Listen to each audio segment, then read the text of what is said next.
slur. Antifa. There you go. Fondue. It doesn't start with F. There was a prominent F in it.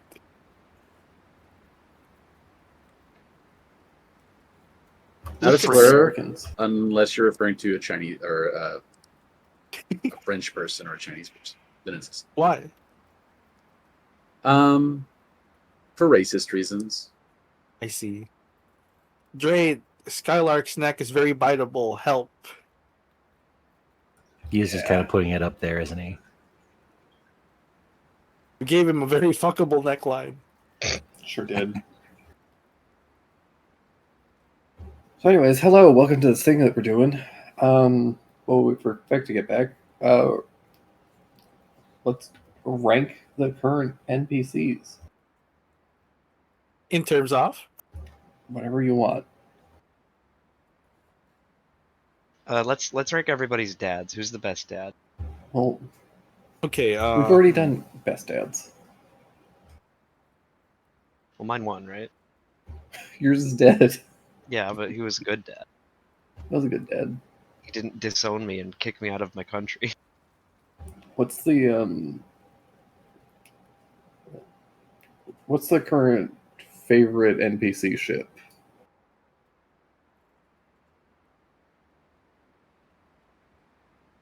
looking over them all. Scanning, yeah. Feng and Tangleby. Uh, It's a bit Stockholm syndrome. Cheslaw and the Jabberwock. Cheslaw and Gatsby. That's a good one. Ali's parents and Ches in a polycule No. talk thing.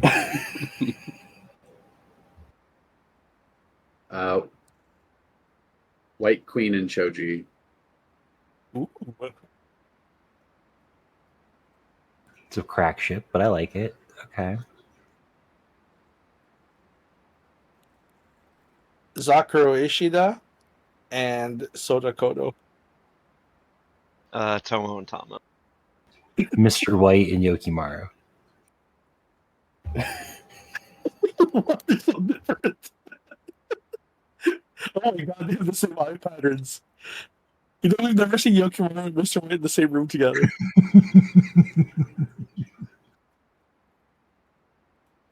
Turns out it's Yokimaru, but the little green hat is actually a hat that makes him look like that.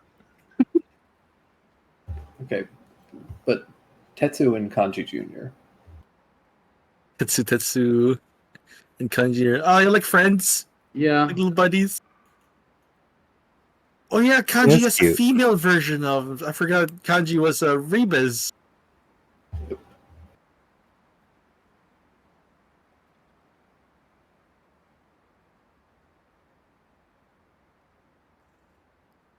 Merlin and Astra.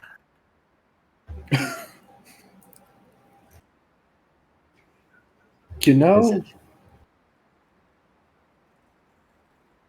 They get real freaky. yeah.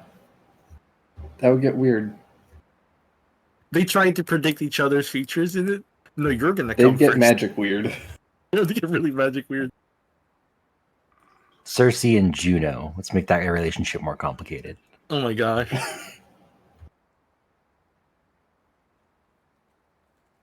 Hammer and Hammer's husband. Hammer and Oak. Yeah, Oak.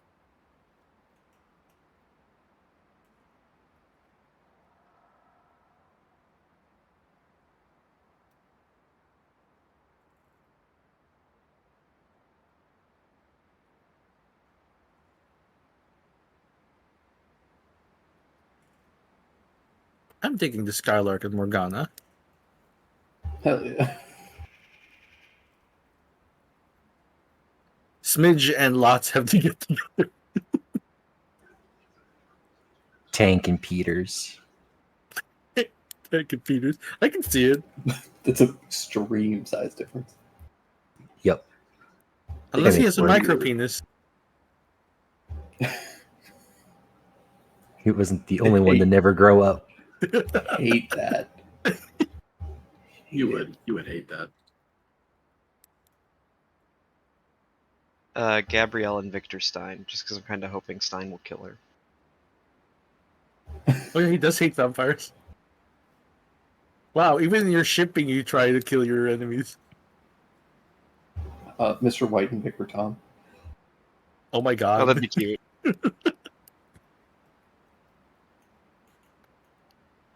I'm late, but I always have time for you, Oh, Vicar Tom. Mr. White and Choji. I ship Selkie and Abby Chen. Yeah. No, That would be cute. Do I know if Selkie's is Selkie straight? unclear. Can I roll a gaydar on my sister? Sure. Can you tell if your sister's lesbian or not? You can ask her. So, Selkie, you're smelling a bit fishier than usual. Jesus Christ. Fucking hell. Give me an insight check.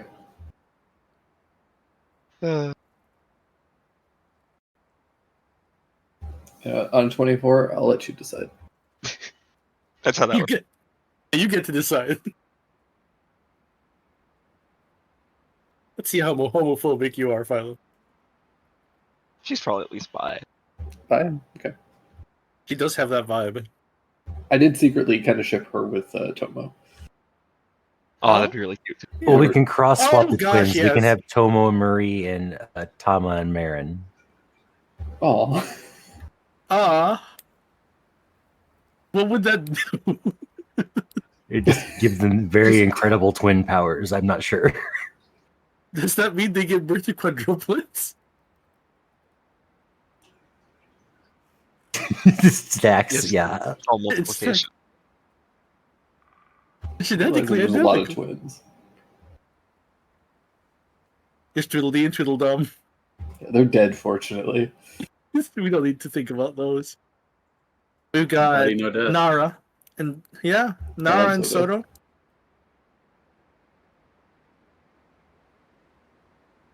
Tama and Tomo, Mary and Marin. We have two Rebuses. Rebuy. Rebu. Rebu.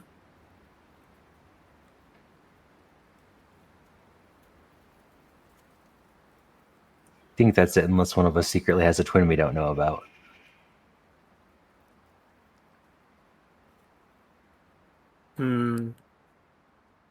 Stein. Oh, yeah, pretty much.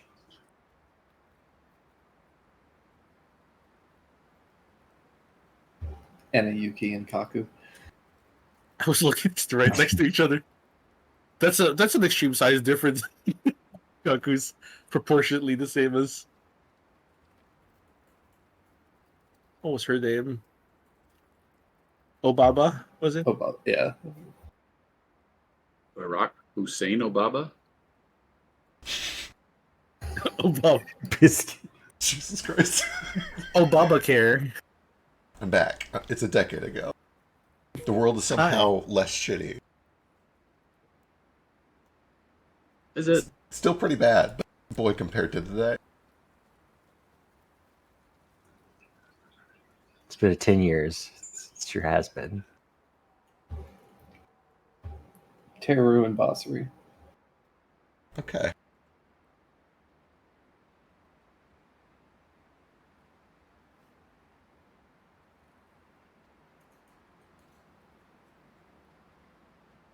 Gatsby and the bottom of the ocean. Bottom of That's the always Ocean been is his my favorite mistress. NPC. Gatsby and Juno. No.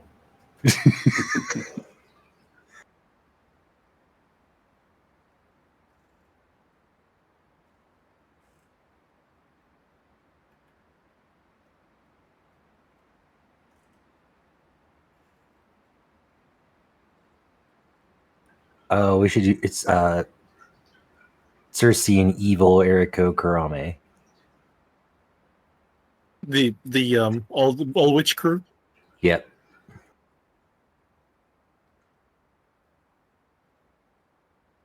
I'm just drawing lines between two characters at this point. I think I should stop. I think Tankard and Tinkerbell Tank.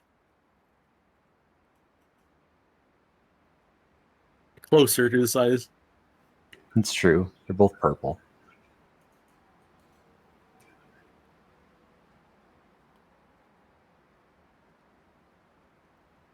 Oh, I can zoom in.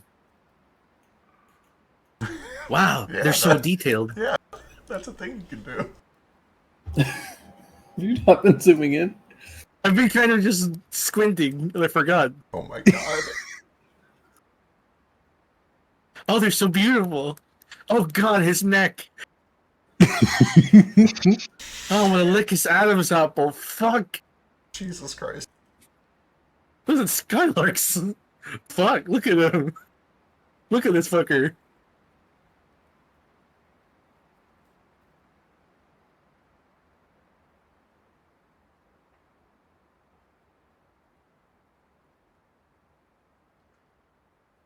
Gatsby and Jelani.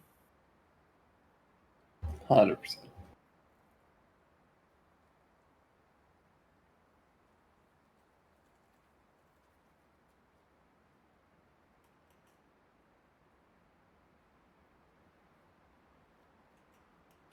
Charles and Duchess have a freaky swinger thing with Yasushi and Eriko. They meet each other sometimes. Huh.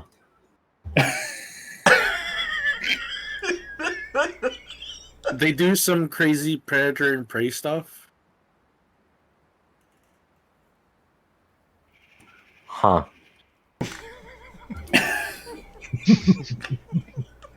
I don't like that either.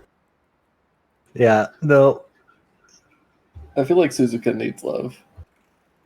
Yeah, Seven-Tailed Suzuka and Jabberwock. Their size is similar. Honestly, like Suzuko and Ichiro that'd be a hot pairing, I think. Yeah. They'd be Breaking Okay. Bad. No, it's Suzuka and Taina. No. Think of the shenanigans. They can get hammered in there and it's gonna be a wild polycule. Ryoshi and Ches. The two childhood friends.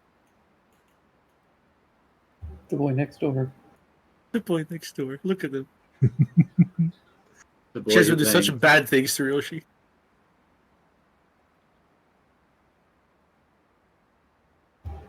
Anyways, hello. Welcome to our show. We're here.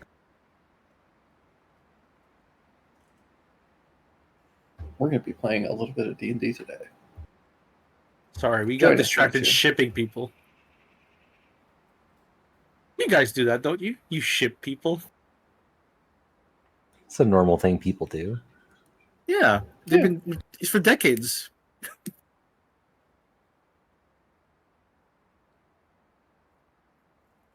Even better because they're not real people who we're not forcing to marry. True. Honestly, it's been less toxic lately.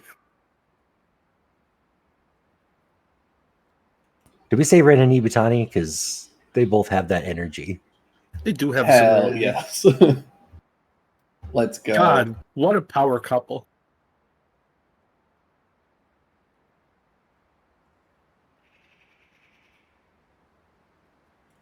Let's do some Drake bait. Let's do Ichiro and Toshikuni.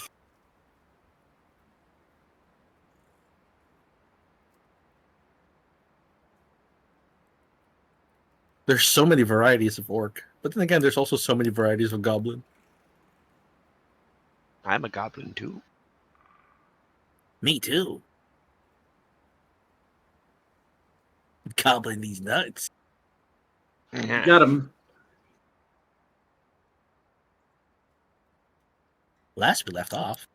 Yeah, last time we left off, you guys had come across Hammer, an ogress in the up in the mountains who was a older woman blacksmith with some petrification across her legs and the side of her face. You guys went and dealt with the gorgon that had been the cause of that petrification and had been kind of periodically plaguing the nearby inhabitants and travelers. Dealt with that gorgon quite swiftly, though not without a slightly dangerous failed saving throw from Sheesh. Yeah, I made up for it though. Did. And then you guys went back and decided to do a little bit of experimentation on some of the other statues to see if you could revive and repair them to potentially help cure Hammer's petrification. And after a little bit of experimentation, you guys came to the conclusion that it would theoretically be possible. It would just be kind of a potentially dangerous process that would need somebody with several sets of skills to accomplish.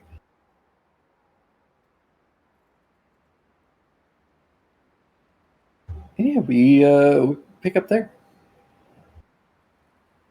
I believe we were settling in for the night. Yeah, I believe so. Excellent. Because I think the plan was I wake up tomorrow, prepare stone shape, and prepare surgery, prepare medicine. Yeah, that sounds right.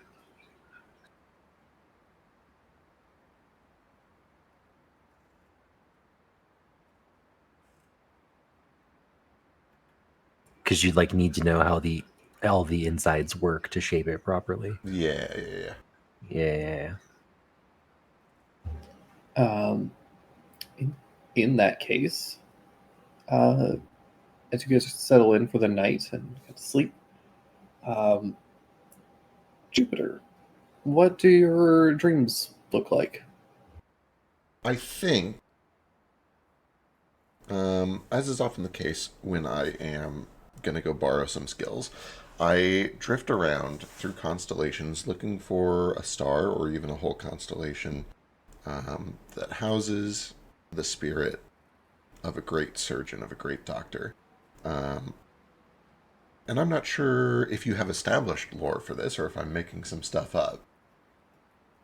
But if I'm making stuff up, I assume it would have been somebody from the 100 Years' War, probably a field medic who had to work very quickly under pressure, and especially somebody who had to deal with magically induced trauma, with clean breaks caused by petrification and other similar things, freezing Autalukes, that sort of deal. And I don't know how I innately know who is good at this. I assume it is a mix of just kind of feeling the direction I need to go and also rote academic memory of all of the different constellations and who they represent. But one way or another, I find this person and I settle on them, and then I just chat with them for a very long time. Not long enough to get 4 years of medical education, but enough that they become familiar enough with me to like temporarily impart some of their wisdom to me. Yeah. I think this is very appropriate thematically and narratively. The person that you end up encountering after kind of like hearing about them multiple times is Dr. Stein. Oh, fascinating. They are, it's very appropriate for you to kind of meet them in a dream. I think you spend a little bit of time discussing them, some of their kind of medical practices and a lot of their theories about the healing process isn't necessarily, or a lot of his theories stemmed from this idea that, well, he had several different theories, but one of the ones that you were kind of like gravitating towards for the purposes of this is that essentially the kind of like dreamland and uh, the slumbering realms and the kind of planes of thought and memory could be utilized to essentially kind of repair and heal through the memories of times when things were healed. Essentially, kind of reversing the negative impacts of illnesses and disease and injury by bringing things back to a time when before those injuries happened. Right.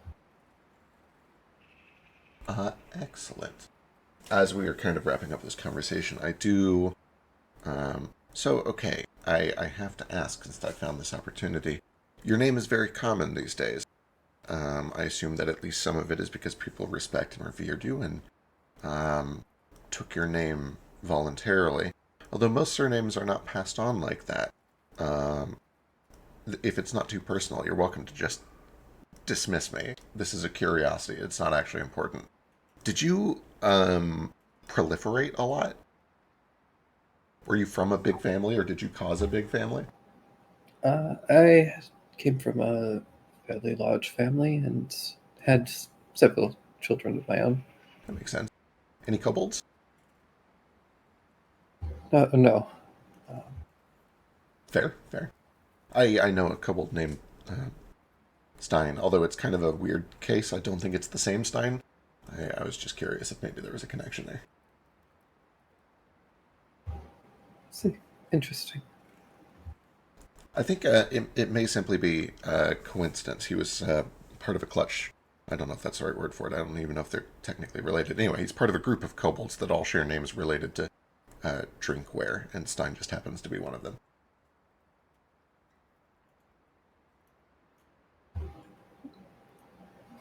Fascinating. Odd naming convention. Yeah, very strange. I don't know much about kobolds. I don't know if that's normal for them. Could be. Depends. I suppose depend on the family that they came from. Right. The social structure that they belong to. Goblinoids in general are quite varied due to their mutations and adaptability. They really vary drastically from place to place. Makes a lot of sense. Okay, well, thank you for your help. I'm gonna do some brain surgery, I think. Best of luck.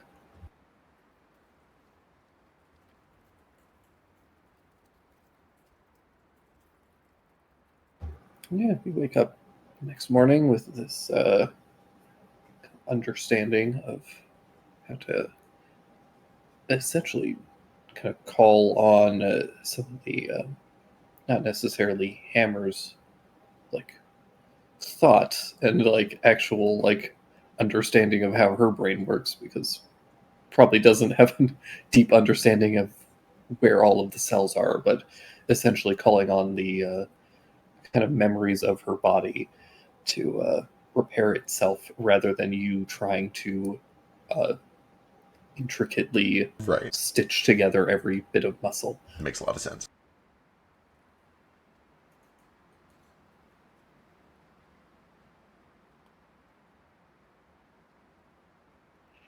Need help with that? Yeah, if you can just make sure that the area stays quiet and clean and undisturbed. Truthfully, it shouldn't take very long, but anything that we can do to minimize interruptions would be good. Yeah, I learned masonry tools today, just in case. That's incredibly helpful. Actually, one thing that you could do if you'd like is to carefully study the pieces we have and try to identify for sure if we are missing any big pieces. If you can look for chips or things that are missing, just so that we don't commit to an action that is incomplete. I'll do that.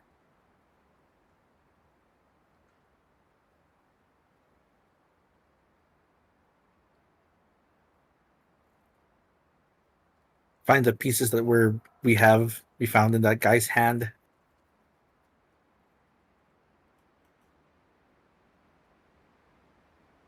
and using like tweezers and stuff from my Steve's tools. I'm just kind of fitting them together.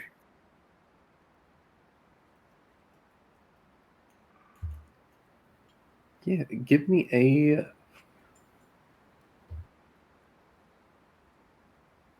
feel like this needs to be like an investigation check.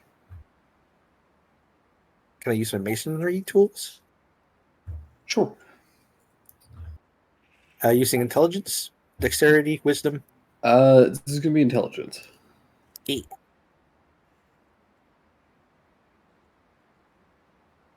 $15.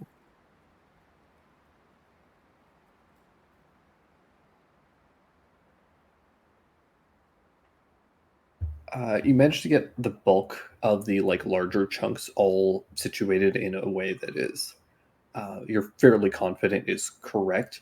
There's a lot of like little shards, and you're certain that there's tons of like little dust and particulates that are just gone.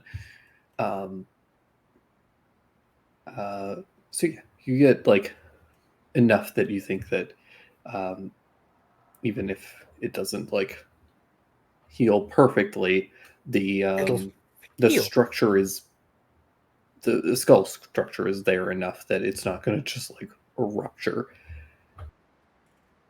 This is the most we could do. This is everything I could find. All right. Well, if I understand correctly, magic should help fill in the gaps a little bit based on what the brain remembers about itself subconsciously.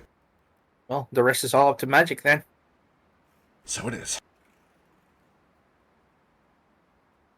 Well, if everyone's ready.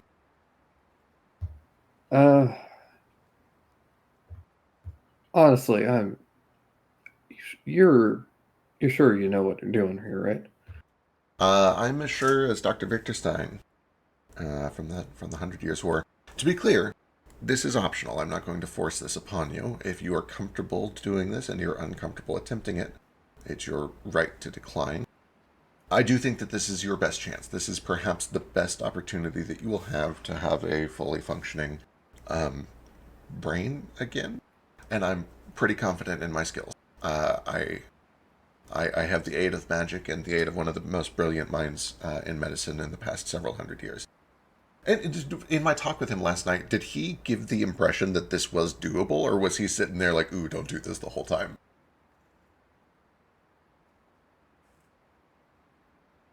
I think the impression that you got from him was one of an incredible amount of confidence in the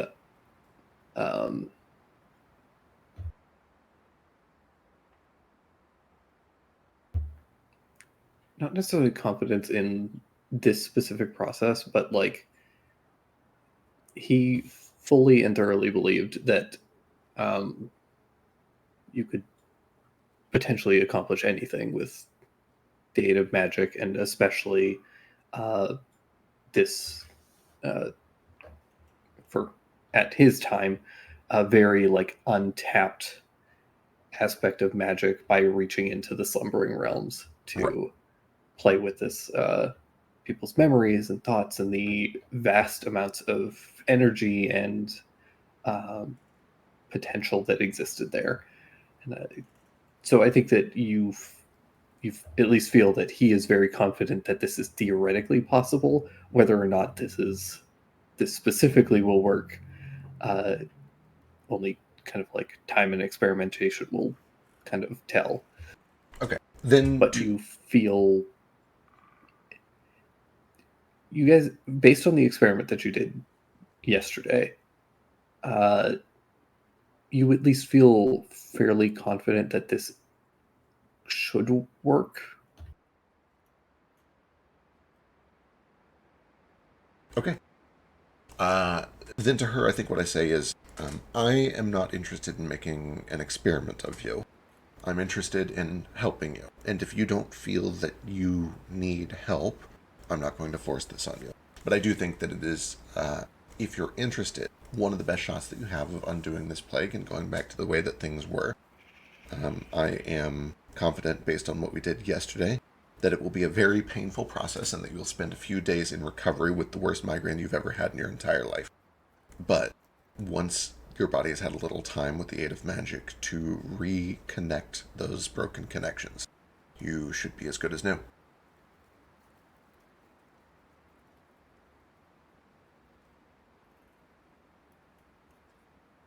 Mhm.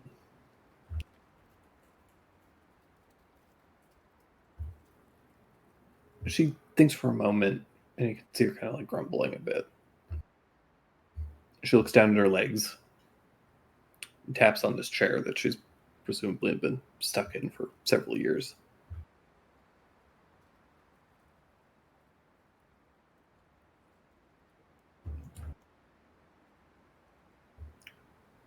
All right, but can you get Oak up first? Yeah, of course. Oh, also, before I forget, I should do this, because this might influence how confident I am. I forgot I have a thing for this. Also, give me an Arcana check. Oh, I'm so confident. Okay, cool.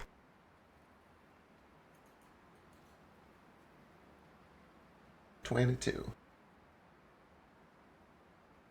I think one of the things that you consider in the event that this goes extremely poorly, because there will be some roles involved, I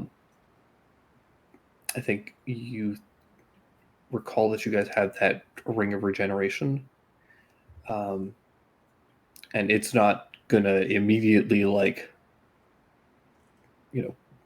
bind flesh fully or anything. Right. But it would probably, if she had that, it would at least help Fill the staunch gaps. any blood flow if there is any lingering injuries or anything. Yes, absolutely.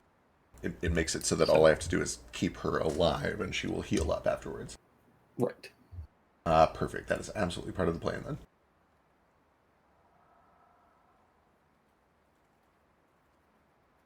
Huh. Do you think that if someone was under the feign death spell, they could avoid any of the pain associated with it? Kind of like using it as an anesthesia almost? I don't see why not. They're blinded and incapacitated. I think the main problem is that it fully halts everything happening to them. Okay. Well, I am reading. Well, I think I might hate the spell, actually. It does not knock you unconscious. You're conscious the whole time with feign death. Oh, Yeah, that's you are. terrifying. Yeah, this is Never mind. awful. This is the worst. You are blinded and incapacitated, and you have resistance to all damage. That's it. You're still conscious and feeling everything. Yuck. Yep. Worst nightmare. Hate it. Still for an hour.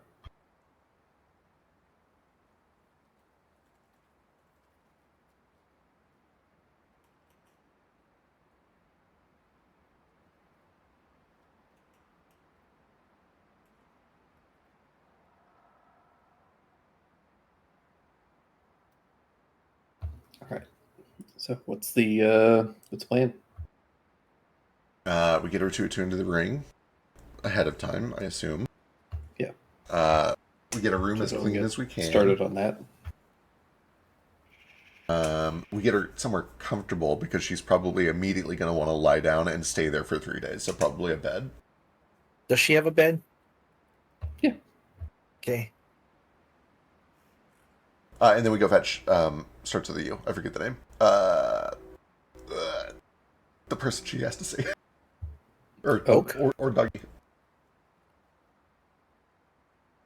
We have to get Oak Oh. alive first. Is that Anvil? what You want Anvil? No, it started with a U. Who was it?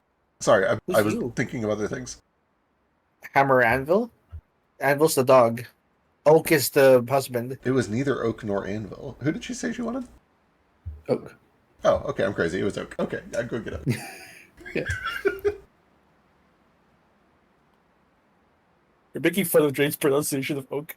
No, I really wasn't. I straight up just didn't. You're like Ook. Ook. You don't know. Is that why you said it was a you? I like this angle better, actually. Let's go with this angle. Since I remembered that I'm a cleric and I can prepare spells when we do a short rest. That's how we're doing in the system, right?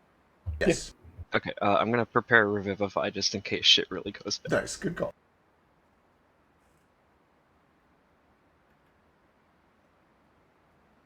Yeah, she can die from aneurysm and we'll fix it right up. Provided it's fast enough. I start cleaning up the place. Oh. I don't know if we have a diamond worth 300 plus gold though. Don't look at me. I don't think so. Checking.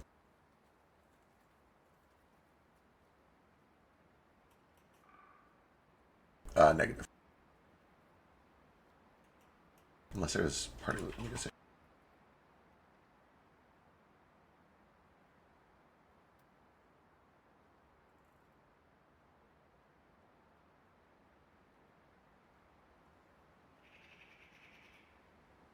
No. Can you prepare a death ward instead? No, that's too high level, right? That's 4th level.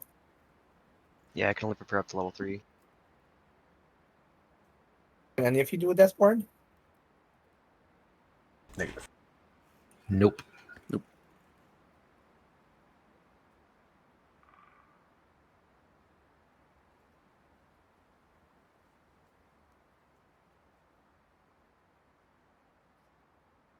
Hell yeah. We can do this. Just take a broom and start cleaning stuff up.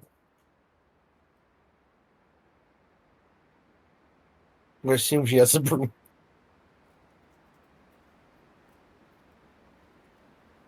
Yeah.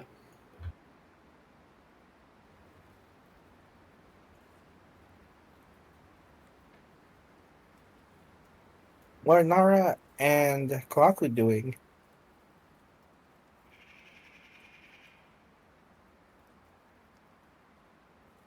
No idea. Staying quiet during the operation. You're what? Staying quiet during the operation. Oh. See, I was gonna sit next to Jupiter, and anytime he fucked up, I was gonna make a buzzer sound in his ear. Wow. Jesus. That might make him jerk. Like the operation game. Yeah.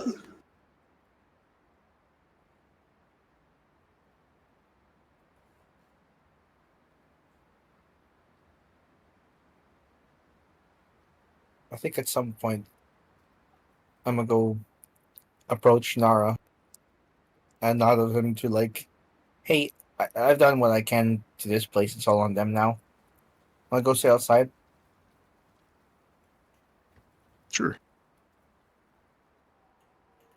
I'm gonna sit on the edge of that, what would you call it, cliff? Balcony? Just dangle my legs off. Yeah, favorite heights, are you? Not especially. Joins you. Sits around the What about volcanic death? volcanic death. Yeah, there's lava underneath. Well, I'm pretty sure I could like recover from a slip or I could also Into fly. lava? Yeah. You're so cool, you and your flying. Feels great. I was It wondering what smells it feel like to fly. eggs. So. Yeah, I guess it smells like ass. Does Ryoshi know you can fly?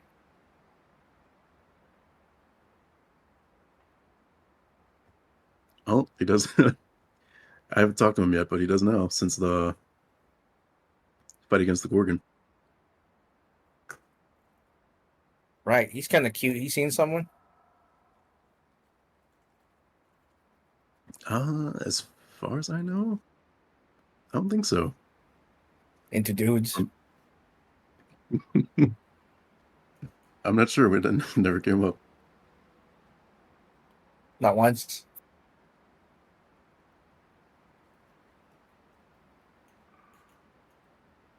So you guys have never done it?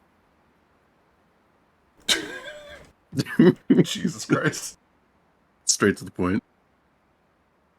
No. Like, we rolled hunting buddies, grew up together.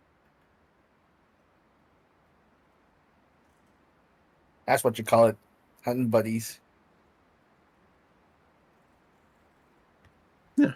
Yeah, you hunt your buddies all day long, out in those woods. You know, just you and him, alone.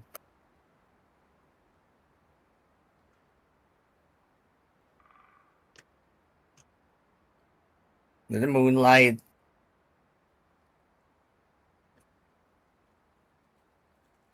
Penetrating Yes. wild beasts with arrows. I guess you could say we're both a little shy when it comes to that kind of talk. Yeah, no Word. shit.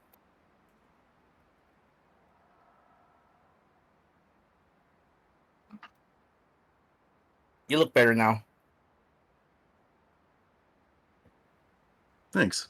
You've been kind of tense since we got here.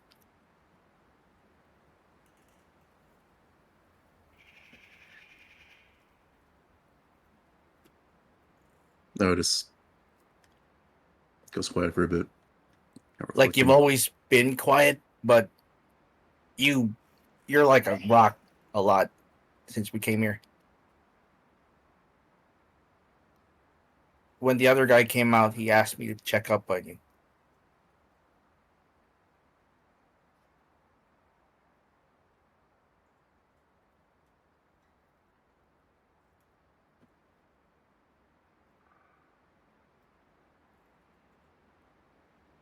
Everything all right?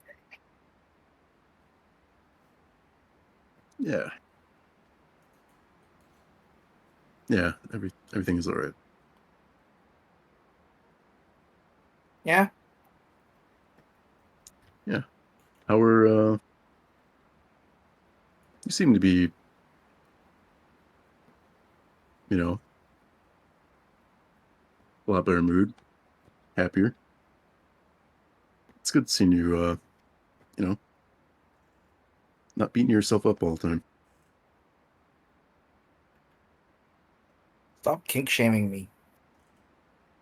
Is that your kink? Kinda.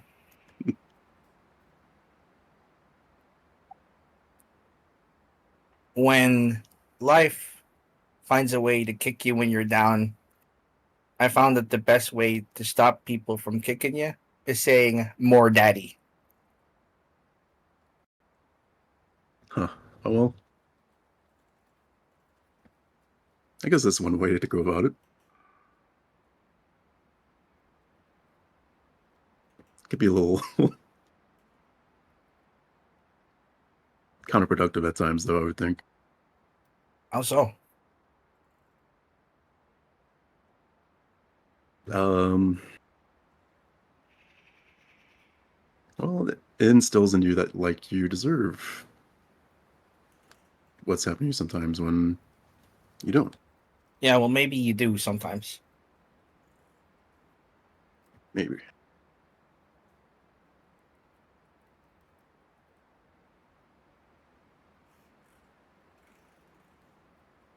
Pain's good. Pain means you're alive. Pain means you're still feeling, whether you hate it or you love it. Pain's my armor. Yeah. I wouldn't say as far as saying pain is good, but pain, you learn from pain. It's good. You ever been pegged by a 7-foot tall mama? I can't say that I have. Exquisite pain. Really. Jesus Christ.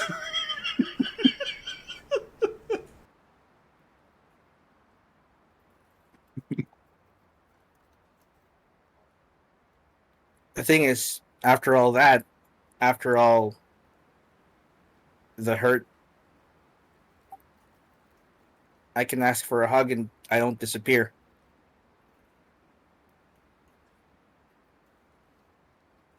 Now I just kind of get it. I can just hug. Yeah. And I'm happy you get to experience that again.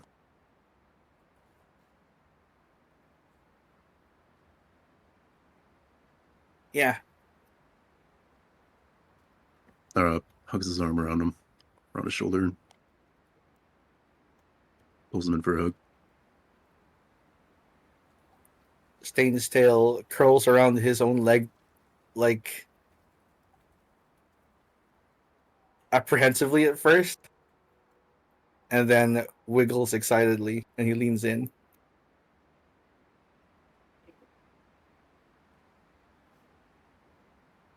Squeeze his tongue. You tell us if something was bothering you, right? I ain't used to saying when things are weird or bad. I'm working on it.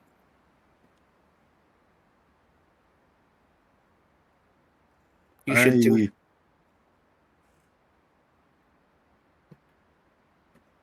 Yeah, I do.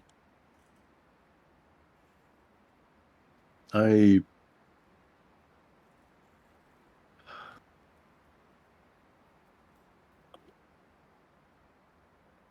just have a lot of bad memories and a lot of regret.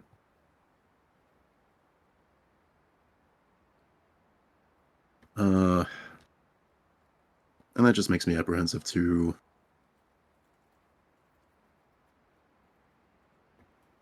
I don't know, put myself out there. So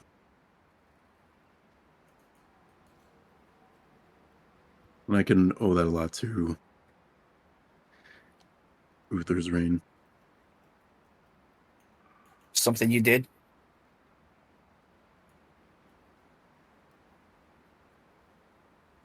Or something you feel like you did? Kind of grimaces for a second.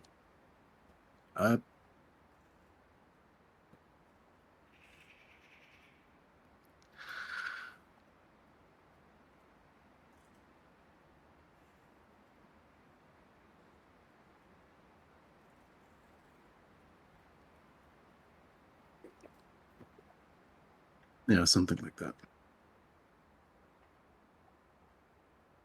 Take it from a master of self-loathing.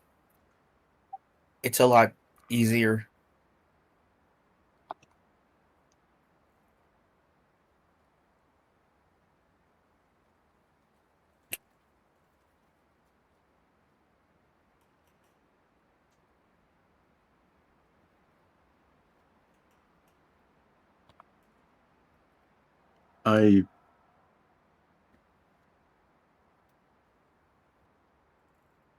That's more of what I didn't do.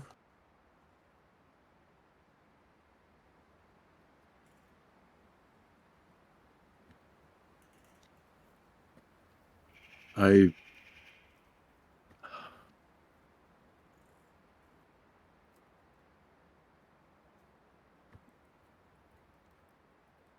yeah, see Nara just like kind of shut down a little bit.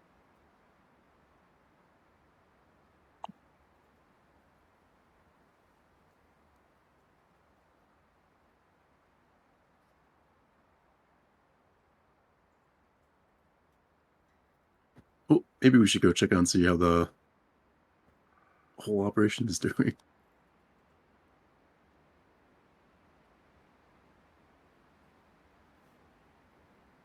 Oh. Or my internet dropped. Welcome back. Hello? How do I sound? Hello? Hello, so far so good. Okay. What did I miss? Last I heard was I. Yeah, Nara pretty much just like shut down. And it's like, you know what? It's been a while. Let's see how the operation is going. See if they need any help. We'll only get in their way. Here. He's going to just wrap his arm over Nara's back and just squeeze. Let's just sit here.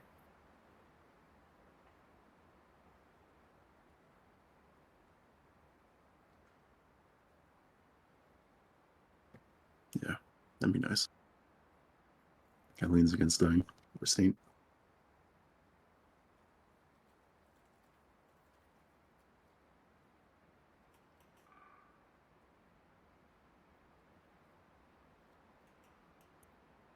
So 20-year-old virgin, huh?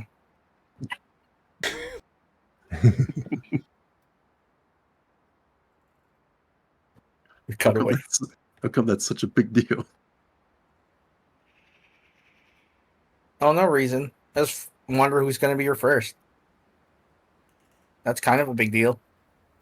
I mean, it wasn't for me.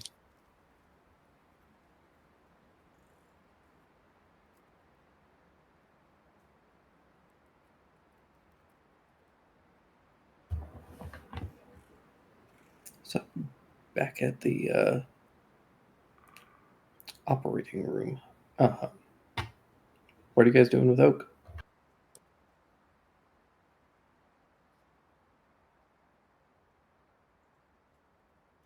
We'll wheel him back in first, and essentially be like, all right, do you want us to get him first, or wait till after? Him first. Understood. I'll look over to Sheesh. He's in basically one piece, right? Yes. Okay. The One Piece is real. All right, I suppose we'll give this a try then.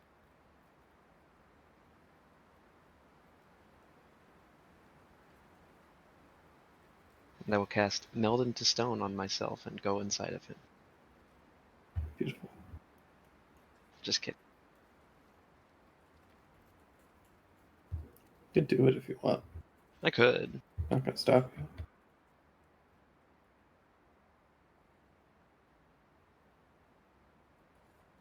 No, I'll do remove curse. All right. What does it look like? You cast remove curse. Since it is the spell stored in my my magical longsword, the evil expelling nail. That's the one that's kind of like fork shaped. I just kind of pull it out, and I gently rest it, like the tips of it, the tines.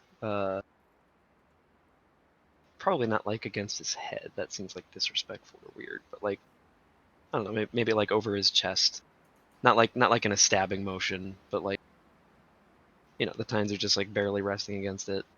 And then I just kind of tap. I focus some mana. And then I just tap it like a tuning fork, and eventually find like the right resonation that hopefully all of the stone just kind of like starts to like Dr. Stone just kind of like slough away and leave him under there, all perfectly fine and healthy and not fucked up in any way.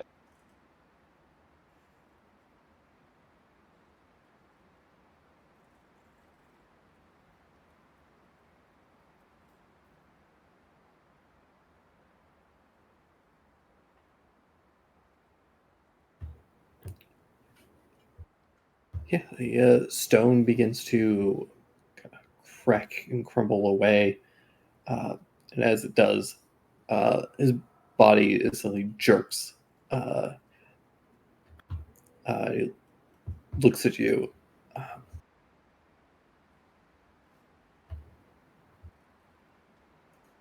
You see him wide-eyed for a moment.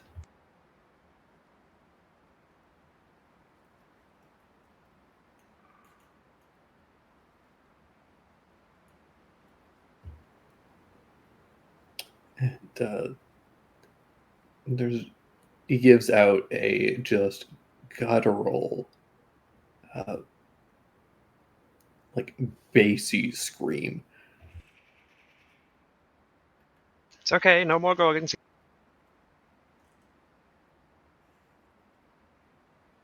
I promise I'm not a basilisk or something either.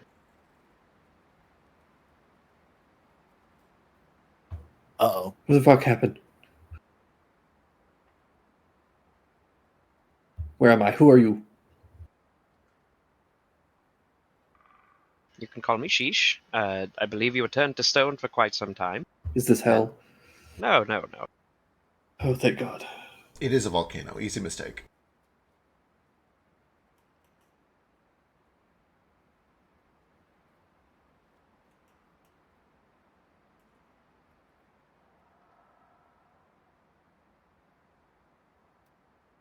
Does his wife say anything?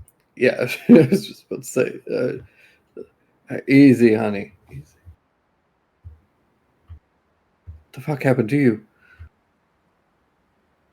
It's a long story.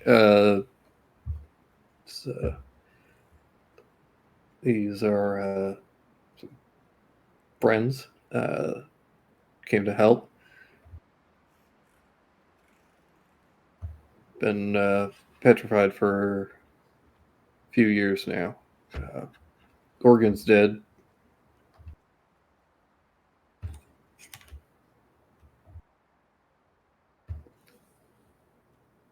All right. I, uh, I feel real disoriented. Yeah, that's all right. Take a lie down.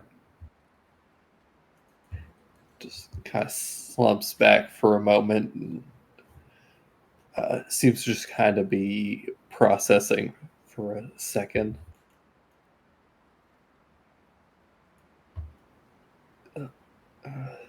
Thank you for helping me.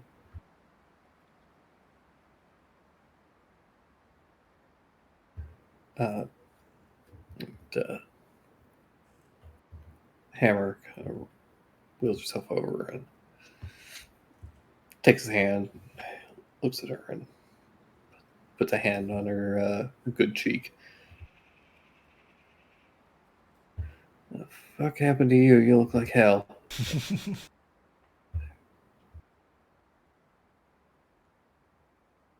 And you didn't get to, and you haven't aged a day, you lucky bastard.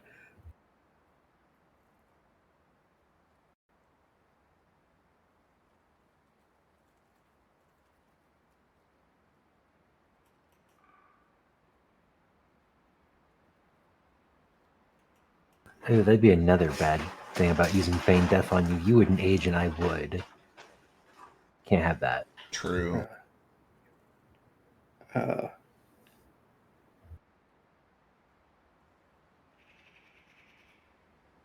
uh, I'd say I missed you, but honestly, it feels like no time's passed for me. How long's it been? A couple years.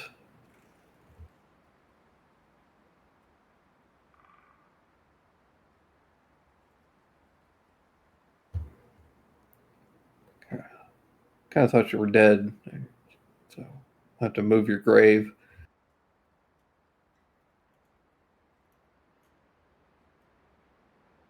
Did you bury me? No, no, we're down Gorgon's Lair. Slot found you. I don't know if they gave me a name for a little group, but that one's Kohaku. This one's Shishka. He was the one that fixed you. It's Jupiter, Alistair, Nara, and Stain are out there. All right. Well, thank you. How do you? You're quite welcome.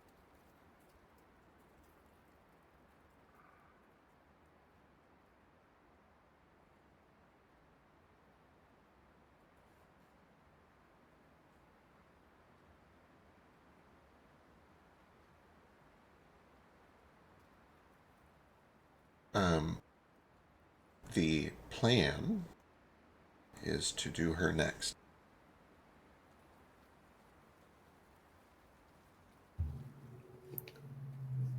All right. It's incredible.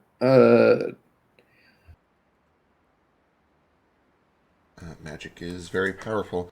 Her operation is going to be a little riskier due to the nature of having to merge some pieces back together before we turn her back. It's likely that if it is successful, she will be incapacitated for several days while she heals. She'll be in a tremendous amount of pain. We can do this whenever the two of you are ready. Well, wait, why is yours more difficult? She takes out the headband. And, oh, fucking hell! Yeah.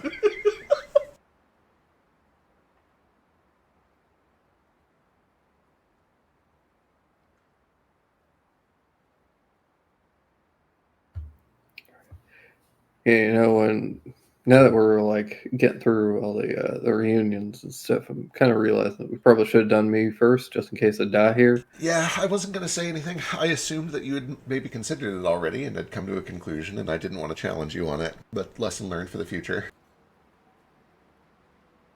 Now I really hadn't thought that far. It's kind of leaving you with a cruel fate of watching me die now. Fair. Well, if it's any consolation, we can fireball him if it doesn't work.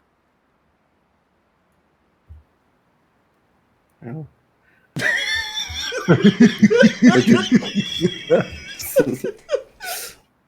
Would you die for me?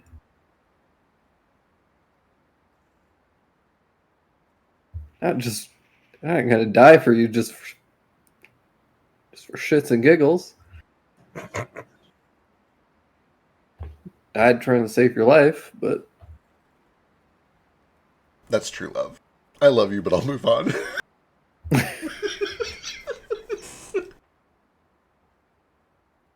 Fuck you mean you die, I die too. all right, let's get this over with. All right. Well, first step is the important part, but the painless part. We got to sculpt your head back together. You can lie down here. On your side so that the exposed part is up. We will start hauling stone bits over. This is going to be very heavy, but we'll do our best to brace your head until we have it in place. Yeah. Hold yourself in the bed. Go on, you rested enough.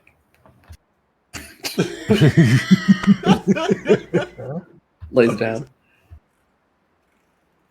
Then yeah. Gets up and helps her with her legs, and she lays down.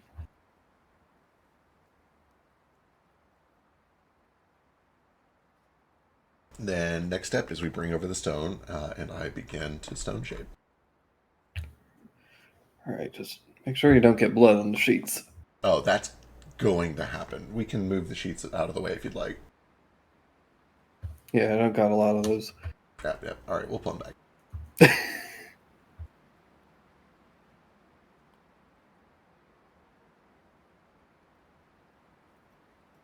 All right. Give me a medicine check to shape the stone. So, pulling back to meta a little bit, I have one very good roll on deck. Do I know how many rolls might be involved here and which ones are the most critical? In my mind, this is the most critical one. Do I think that is probably true based on my conversation with Stein? I guess narratively, yes. The way this is going to work, it's going to be kind of like a solo skill contest. You're going to do 3 rolls, and you want to succeed at least 2 of them. Okay. And they're all going to be medicine? They are going to be a combination of, first one's going to be medicine, next one is going to be Arcana, and then the last one was going to be, let me double check.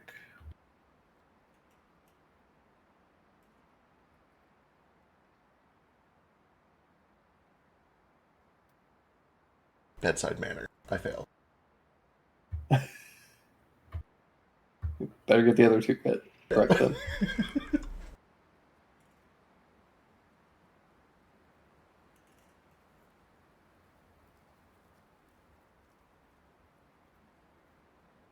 Oh, the last one was going to be investigation, but Stain kind of already did that with getting the pieces all together.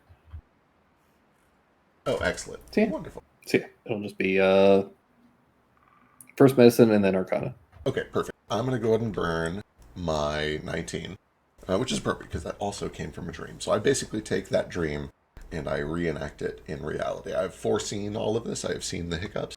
A 19 plus 11 is a 30 total. Beautiful. Oh my god. I should have just rolled.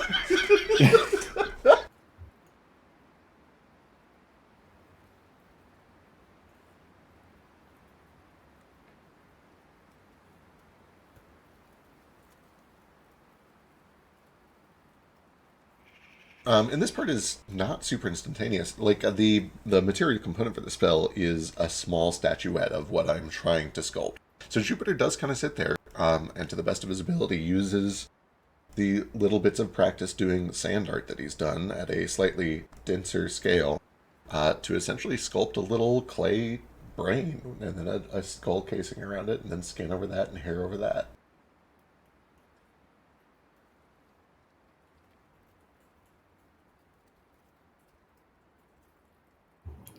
Yeah, there's this weird moment where you start to cast a spell and you kind of realize that while you were casting a stone shape, the way that you're going about it and the actual like you were mechanically casting a stone shape, but the thing that you were doing here is not really shaping the stone as much as essentially like entreating the stone remember what it used to be, Right. recall the form you used to have, and return to it. I assume that that is a process that is more, if not spiritual, then at least gut and intuition than intellectual, which is kind of weird for Jupiter. Yeah. And it's a bit of a breakthrough where for the first time he is taking something that he has read about for years in books and doing it presumably semi-successfully, and it doesn't work anything like he had trained for. It's like he's suddenly seeing behind the veil a little bit. He can see through the coat now. Yeah, and I think that there's this like probably a bit of an enlightening moment where like you guys have seen and heard about Dr. Stein's notes and theories periodically throughout this campaign and through your journeys here. But to actually like get to not only see it in practice, but to actually be the one doing it and to kind of like connect those threads of like, oh, this is what he was trying to do. And there is, not only is there something here, but there is something very powerful here and very effective.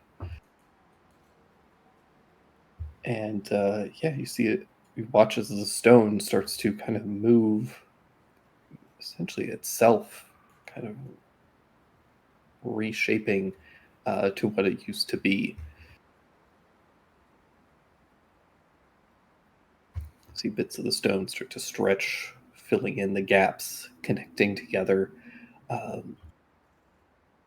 way that the stone also starts to kind of like spiral and twist out is very organic. If anytime like if you've watched any like anime or TV shows or anything where like they animate like flesh kind of reattaching, it's very much like that. It's you start to see this like almost stone facsimile of like muscle tissue reconnecting.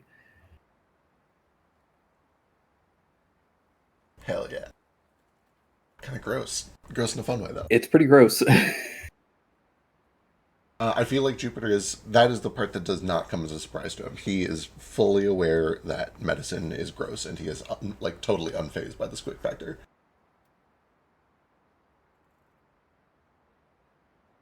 So yeah, you feel that you have fairly successfully,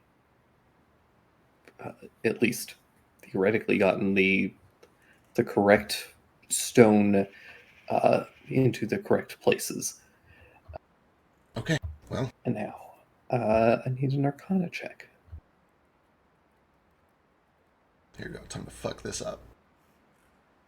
Checking, do I have a way? Yeah, let me do enhance ability for advantage. And roll. Oh, thank God. Beautiful. Yeah, 29. Extremely solid. So you get everything kind of like in place, and then it's just a matter of locking it in.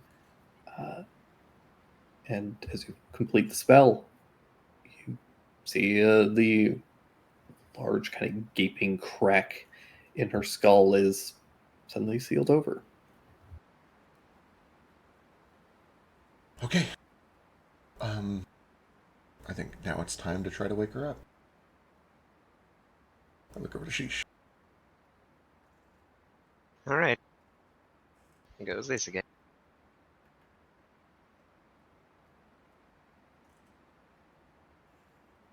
Sheesh, pull out your fork, give it a tap. You can watch as the stone across the side of her face starts to crack away. Stone on her legs starts to break and crumble. And slowly but steadily, flesh is revealed. The flesh under her face, in particular, and on her legs, does have a slightly less pale look to it. It seems slightly younger.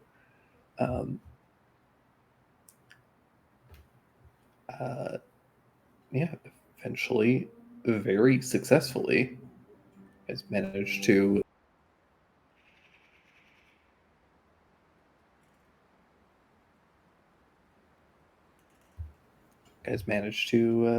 heal her. She kind of reaches up to her face and starts to touch and feels flesh for the first time in years. There's no blood, not like with the last time they or experiment on the tail. This time, all of the various seams and cracks that existed are sealed and healed over. You can see this like a bit of like a crack pattern, but it is all filled in with like a scar tissue. The subtle remnants of the injury, but purely superficial, seemingly.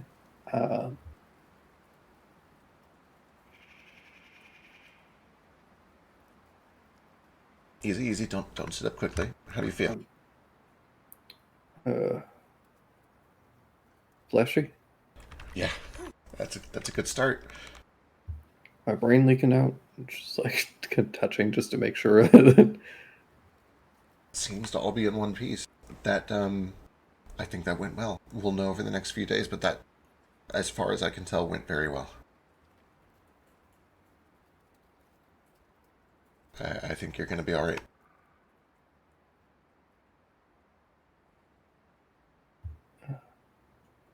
Thank you.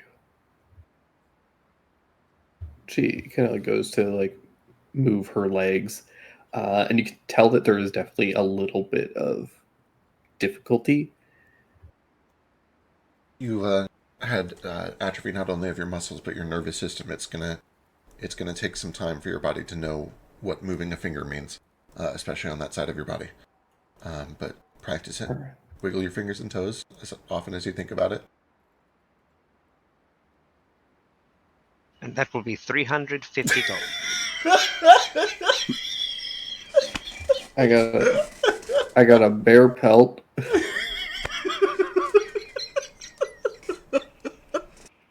Did somebody see Atropus? It's peeking in. Ah!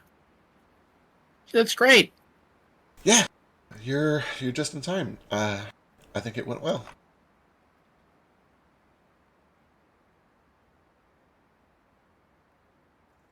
I mean, it looks like you did it perfectly. There's no blood or anything. Better than the other fella. Better than the other guy, yeah. Well, don't tell him that. I go over to pat him on the back. You're good. How's the tail?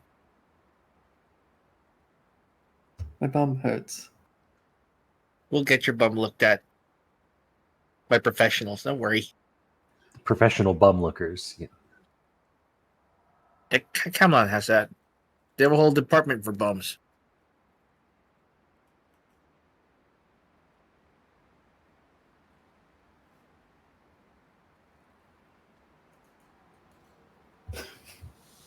It's called band.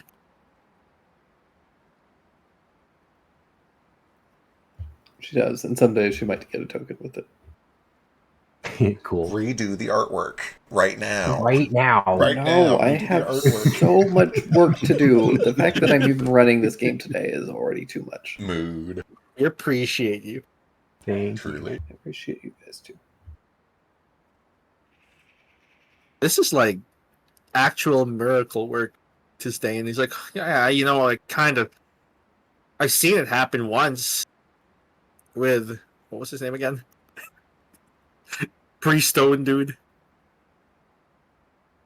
Did we give him a name? Oh, I don't think he even got a name. I'm sure you've seen the meme where after you take a bunch of caffeine, it just means you're tired faster. Mm-hmm. Mhm. That's kind of the vibe with Jupiter. He's sitting there with a very stoic look on his face. His arms are crossed. He's kind of inspecting the work. And then he just kind of stands there off to the side. And inside, his heartbeat is racing at like 240 beats per minute. And he's about to die of a heart attack. I'll give you some tea. Hey, you did great. You want some rum? Yes. Thank you. That would be great. You want me to spike your tea with rum? No, not tea. That's gross. Although I guess I wouldn't really know, would I? Here, have some rum. Thanks. He reaches out to take it, and his hand is like violently shaking. Let me. Hey, you lot, come here.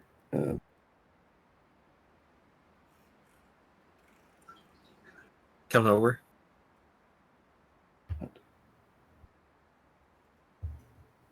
I don't do this. Don't do this shit because I don't see people really. Can I hug you? Aw. Yes.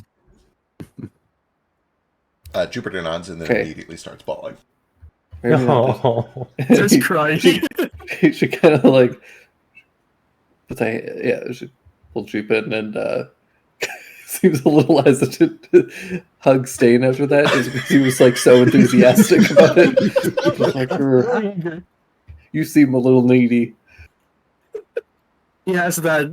He has those like touch starvation servers. You seem a little high maintenance, but all right. He licks his lip. I'm the lowest maintenance person you'll ever meet. What a high maintenance person would say. She pulls you guys into a big hug. It's got big, like meaty arms. It's a very solid hug.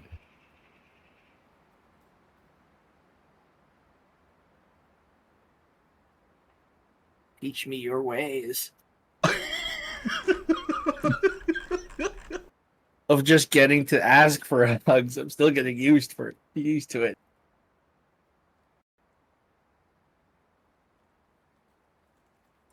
just a skosh needy. It's okay. He'll figure it out. All right, that's enough emotion for me. And pats Jupe on the head a little. Yeah, he wipes it away and goes straight back to Stoic. He gives you a handkerchief. Thanks. You get a lot of snot. Yeah, You leaked a little bit there. must be part of the surgery blood, I guess. Yeah, the blood that didn't happen. Yeah. Uh-huh. Your nose had an orgasm, dude. That's gross. Don't describe it like that. A nosegasm. It's, That's just it's a more like sneeze. a That's rain just a cloud sneeze, that's yeah. building up a bunch of water and then it eventually leaks out a little bit. Yeah. They say a sneeze is a seventh of an orgasm. Huh. Probably Yeah. about I can right. see that. That's why I always sneeze in sevens. Can't waste that. In sevens? That's so many sneezes. In a row, yeah. Yeah. I don't know if I could even induce 7 in a row.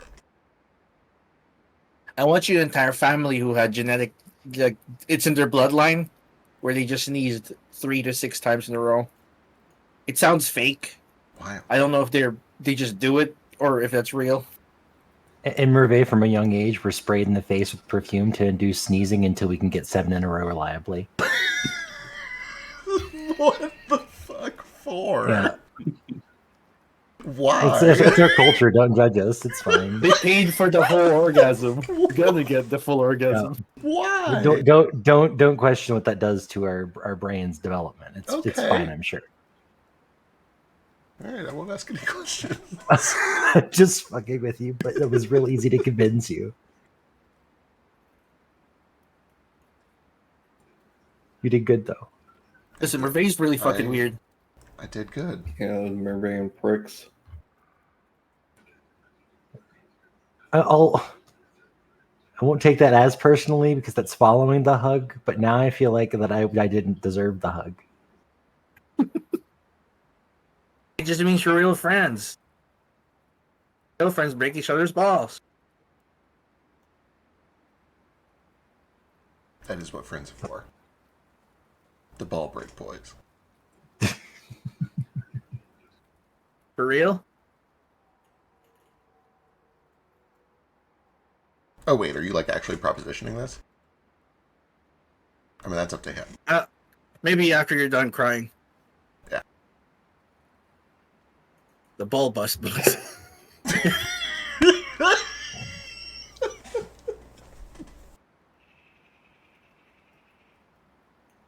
The CBTV. The CBT.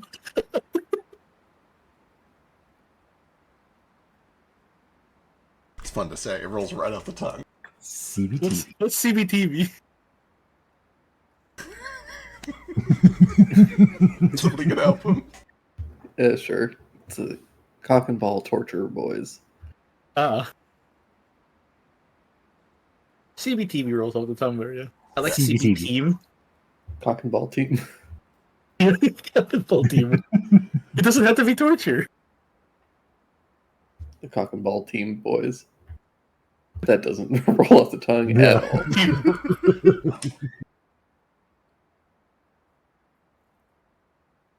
Anyways, I've decided that the tabaxi that you guys experimented on is named Granite. I like Granted. Wow, that's Aw. weirdly fitting. that. He was fine Yeah. from the start. He never had a chance with that name. Well, guess what? You did your thing. You finished up your foreshadowing. Yeah. Also, Fulfilled like, your destiny. My entire life purpose complete. Jupe does What also do I go do over now? to Sheesh and like,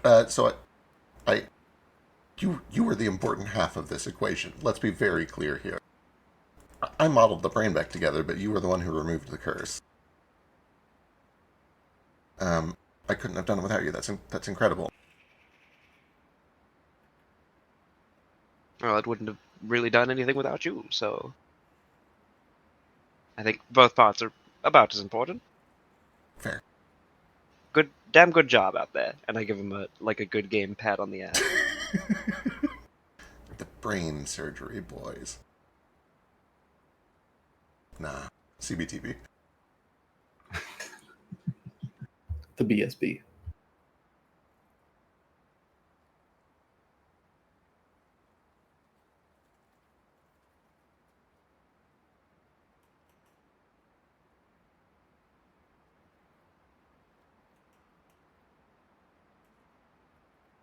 Okay, well, with that done, I think we need to be off to get to Nara's homeland. Unless you guys have anything else you need to do here. Not that I know of. I can't think of anything. Oh, one more thing. Sorry. Oh, this is also Ryoshi. I've also been here. I'm sorry that I lack presence.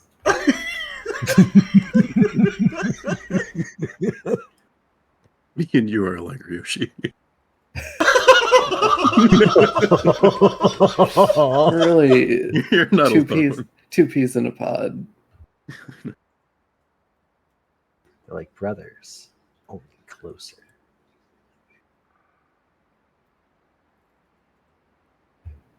It's okay. She didn't introduce Nico or her dog. It's fine. Oh yeah, I guess the dog's All name. right. All right. This is Anvil. Honestly, I could be perfectly honest with you, honey. I kind of thought he was you reincarnated.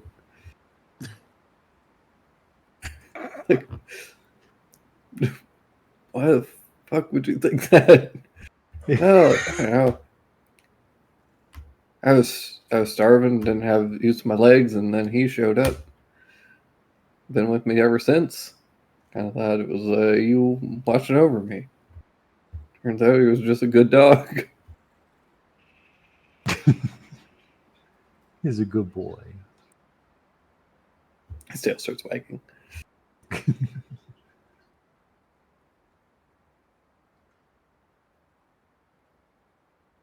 Look at his water harness.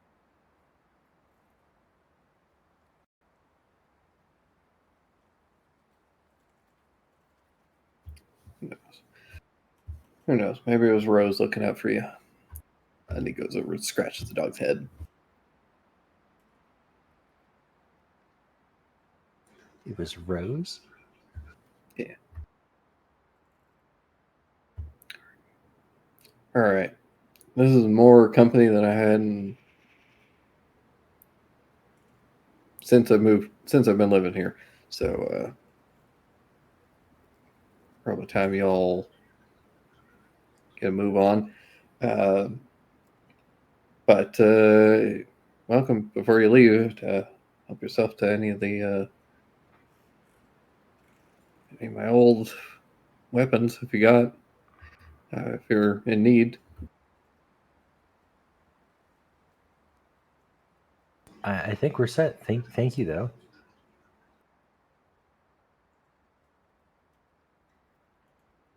I don't know. What do you have? Do you have caltrops, ball bearings?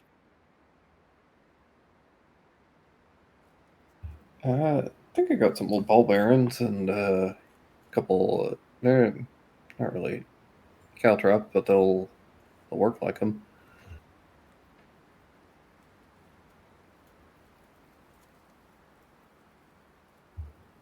Ooh, what you got? Yeah, she kind of like goes to get up and then like can't quite stand properly, and so she sits back down in the chair and like, damn it, like wheels herself back over. I think you may need to make yourself a crutch to get your legs working again. Yeah, we'll have to figure that out. In the meantime, though, I got these. Used to lay them out when they were keep the rats and stuff away. It's essentially like a roll of kind of like a chain link roll, but when you roll it out, it's got these spikes that stick up. Ooh. So instead of like dropping it, you like unroll it and it goes across the ground. Yeah. And instead of being like a 5 foot square, it's like 1 foot by 10 foot strip.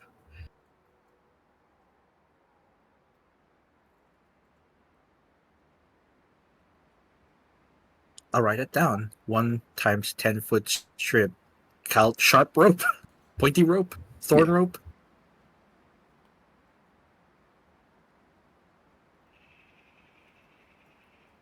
Caltrope.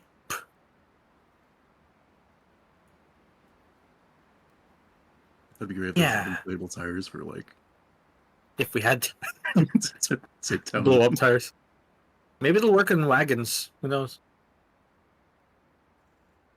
Nah, it'll be mean to the horses. We don't want to stick to horses.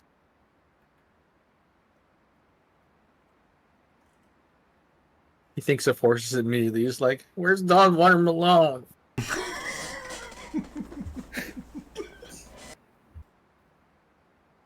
Where's my flamingo at?" It was good for keeping away some of the iron snails and slugs and stuff.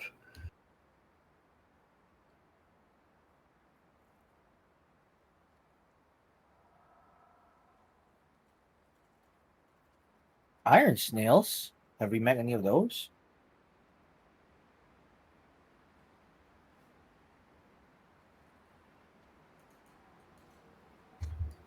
They're pests that live down around the mountains. Do they actually have iron shells? Sorta. They eat up a lot of the metal in the area and different stones and stuff, and they use it to build up their shells and protect them from all the heat from some of the lava and stuff. Tend to live down a little lower into the kind of like calderas and stuff. Whoa, lava snails. Every once in a while, they come up here though. Real nuisance. Not especially dangerous for the most part, but get everywhere. They just eat your stuff? Yeah, just make a mess. Do they leave snail trails too, or is it like red because there's iron in it?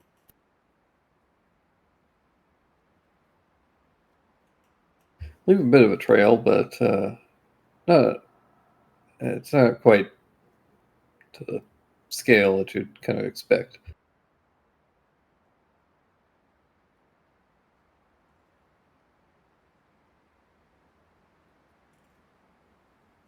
Alright, so it's going to take us a little bit to get back on our feet and stuff, but if you ever need any smithing done, feel free to come by again.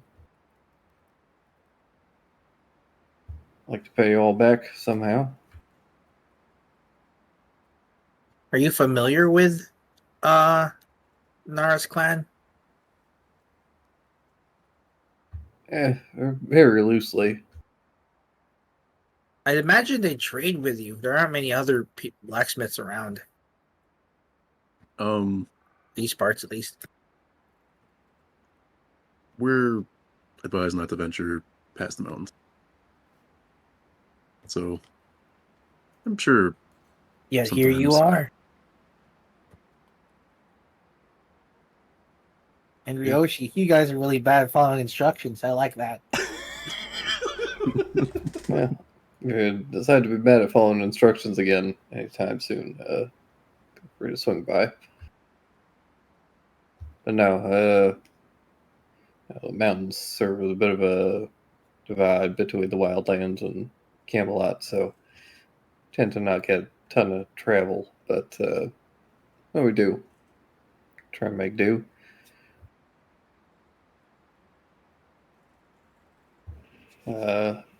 Roy and his group tend to stop by once in a while. Who? Roy, they call himself the King of the Wastes. I looked to Nara. Let's see if that name means anything to him. Does it mean anything to Nora? Yeah, very. You haven't met him like personally, but you know that he is a individual that lives. Kind of like. Let me just pull up the actual. Pull up the map so I can show you where he's kind of at.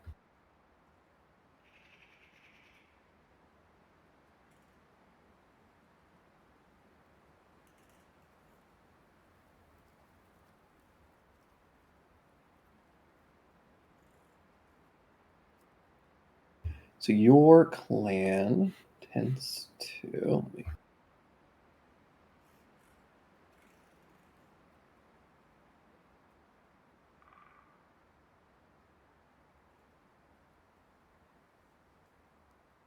So your clan is over here.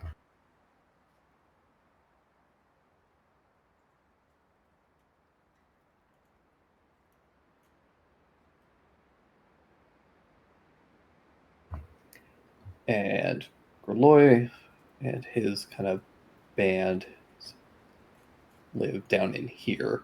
And he is a individual who was exiled from Camelot, and he's kind of been established a little like kingdom dominion over in this area. Your family hasn't had a ton of interaction with them.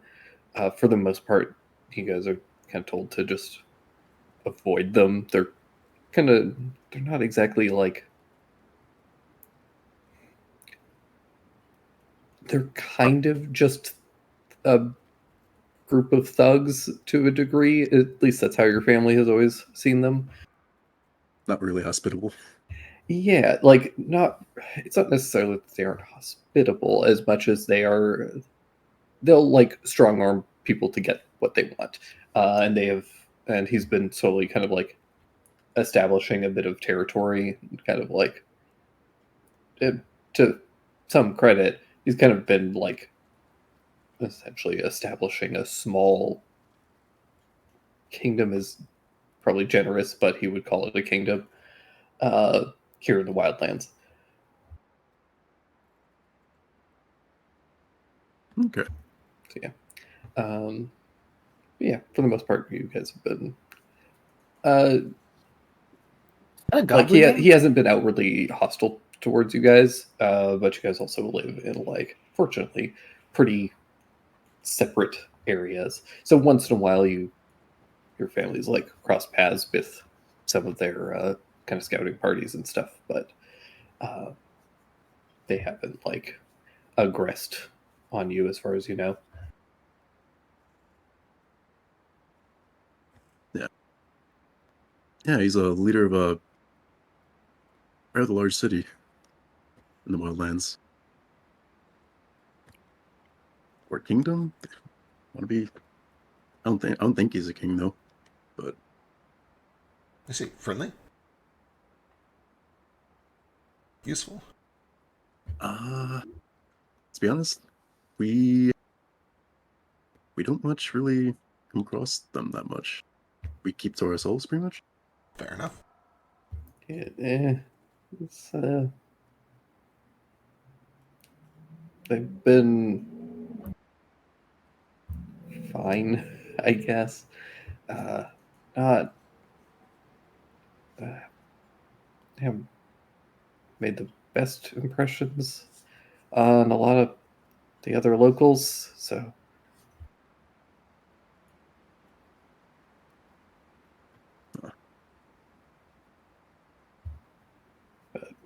but I guess he's calls himself a king, and really, like, is that any different from any other king? Fair. That's a Mary Scale. Have we heard of him and stuff he does? Ooh. If you give me a very Highwayman? if you can give me a hard history check. Fair. It's all history checks are hard for me. Nope.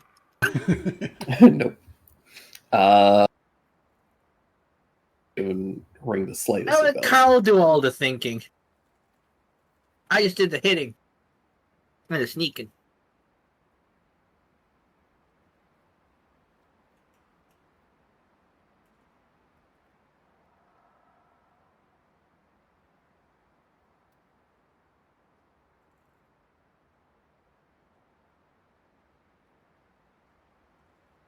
What's Gorloy been buying up from you? Just Mostly weapons. been supplying them with some arrowheads, a handful of blades, swords, basic tools, that sort of thing. Gotcha.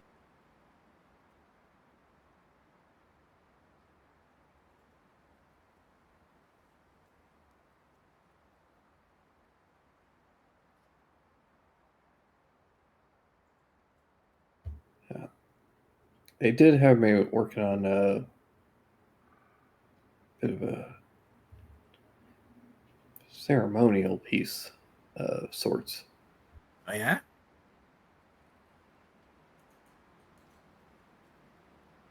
Can we see? Yeah, you done right by me, sure.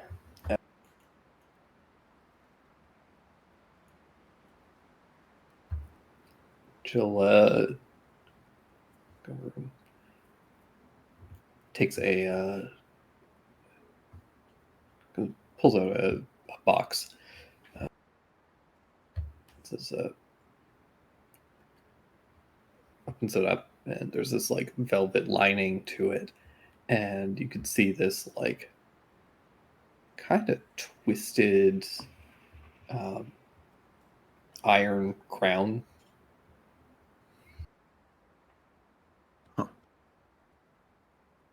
Whoa. Pretty cool.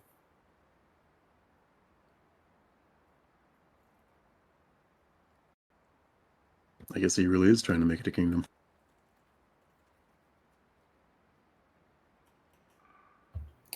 Yeah, king needs a crown, so.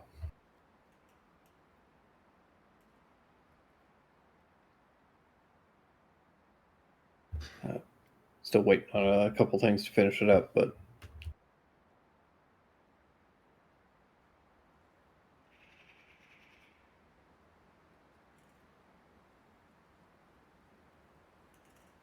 Oh, I'll be for sure to let everyone know back at the village of your wares and where you're located. Maybe get you a little bit more business up here if we're ever in need.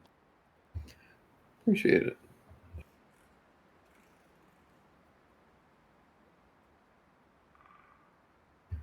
Yeah, we'll need the extra business. So we got 2 mouths to feed now.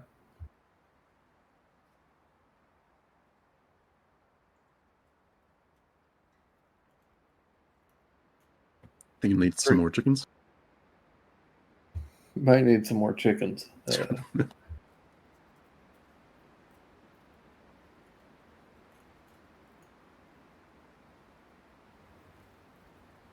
Don't think this is a good place for ducks, but they're nice and fatty. Maybe geese. Probably not great for ducks, but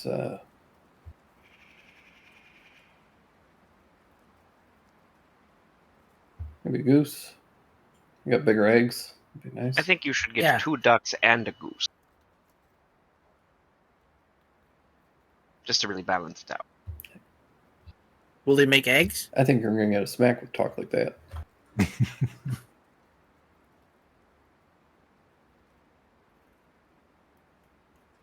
Oh, is this a duck goose reference? I just got it. Referencing kindergarten games, deep hole. Philo's very sleepy. I'm very sleepy. You did just I do have heavy spells. I do have something I could possibly help you two with more if you're willing to let us stay another night. Or if we are planning to anyway. I looked at the rest of the party. I don't know what time of day it is.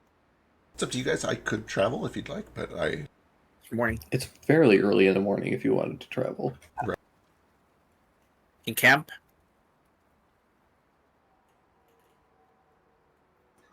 It's too early to camp. Like, We'll travel a little and then camp. oh, okay, you cut out for me. Sorry. Oh, actually, I couldn't do this because it needs to be a long rest for this spell switch thingy. Because it's in the dagger. I was going to do a plant growth, Right. but I can't. That's okay. You got a wheelbarrow? Maybe we can move Jupe in a wheelbarrow. I can walk. I want to push you Okay. like a baby. Less okay? Less okay. Made it weirder.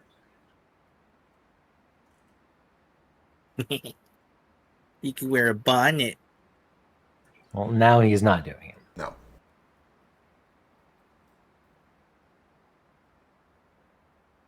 You can be the mama. Looks at Ali. Ugh, you're making it. Stop it. No, we're leaving, and there's no wheelbarrow happening. Yeah, I think I was right about high maintenance. Yep. Well, good luck with that one.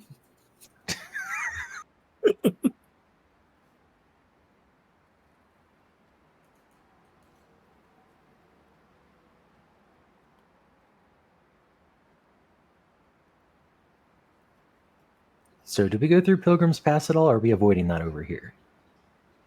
Is there like a separate road to go through? Pilgrim's Pass is Merlin's Tower. Okay. I haven't been there.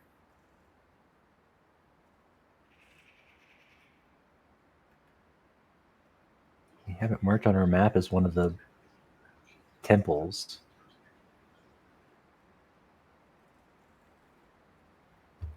Yeah, sorry, that was supposed to just be his tower. Okay.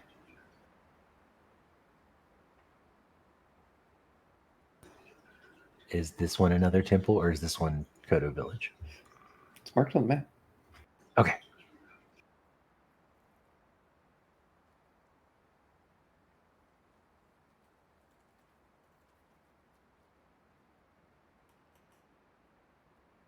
Well, how far do we get in a day, right? All right. Somebody give me a survival check. It's on you, Nara. These are your lands. Yoshi can help. Of course. Hey, Roshi. Can you Oh, fly with someone on you? No. What if someone little?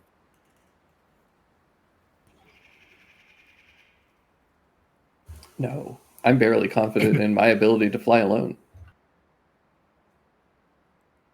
How come? The physics of it just don't make sense. Just don't think about the physics. I never think about gravity. It just kind of works out. Yes, it would probably Recently make learned. Was that? I was just going to say it would probably make more sense if your wings were located around your hips or perhaps on the top of your head.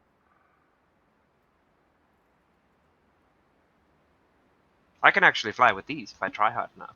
Flap my little head fin. Did you? Yeah. Fascinating. I don't need to now, though. I have this fan.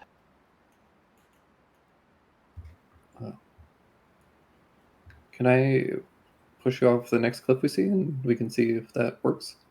I really would prefer you didn't. You could push me off a cliff. Happened before. I won.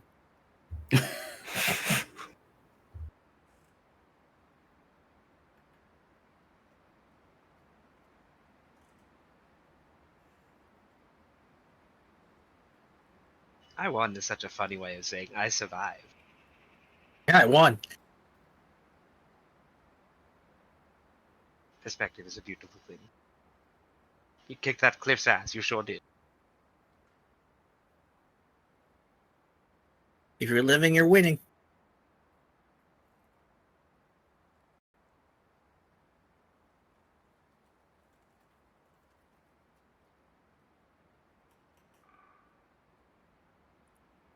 I get on Nico.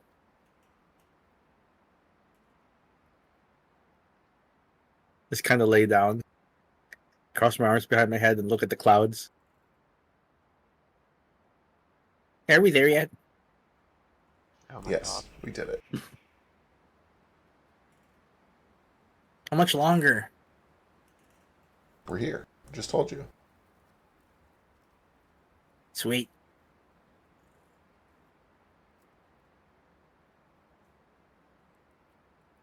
All right, you start setting up camp, and we'll keep going this way. I don't do set camps. I do watches.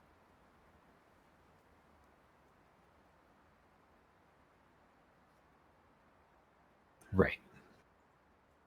Last time we set up a tent, it came out weird. Like way too low. Yeah, I guess you have a different perspective down there.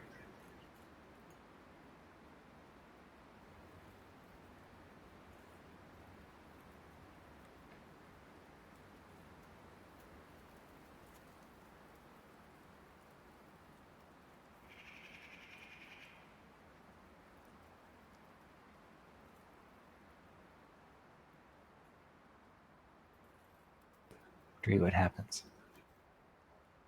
Sorry. What happens is you guys fill time for 2 minutes. Okay.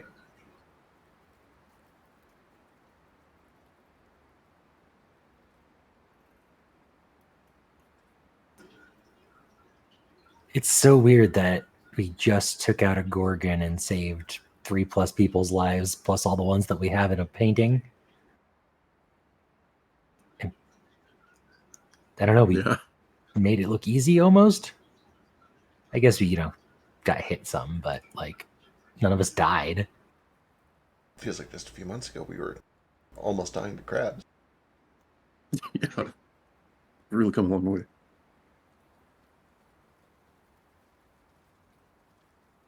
You guys were dying to crabs? They were big crabs.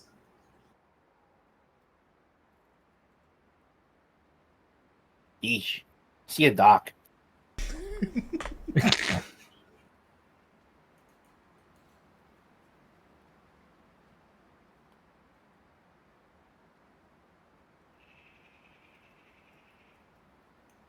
I forgot. Was there something in this stretch of water for the crossbones?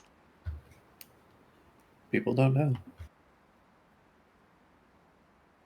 It is considered untraversable. People that try just kind of vanish. They're not heard from.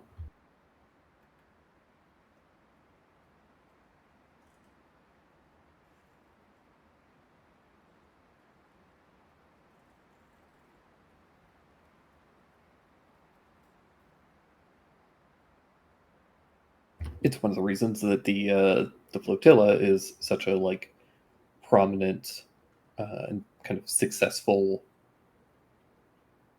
settlement, I guess. So, because that stretch of water is kind of like the best place for the transport of goods between Camelot and Tyriku. Because Camelot is divided by the Pendragon Mountains and the Wildlands, and then so they can't really go up to this kind of northern pass. So all the trade and stuff goes down through the melting pot, which a lot of it goes through the is done through the flotilla.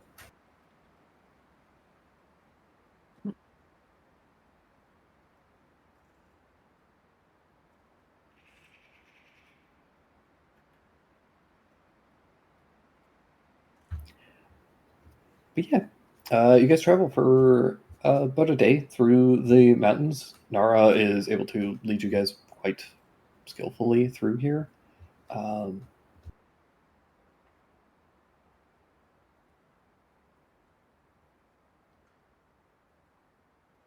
Eventually, you guys settle down to make camp.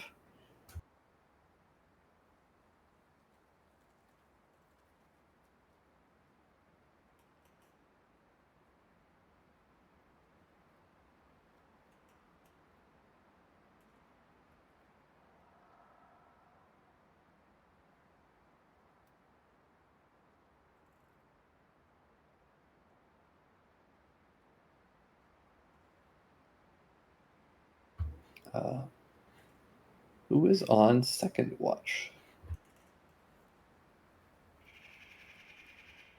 Do we still have the wagon map? I think that's where our watches are listed. It's been a minute. Yes, we probably do. Kohaku and Nara. Nara.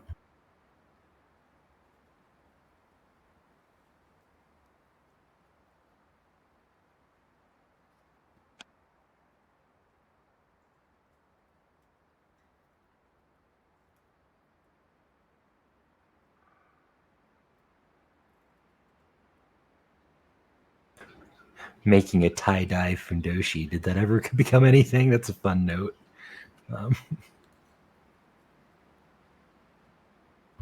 Kohaku and Nara. Both of you guys give me perception checks. Mhm.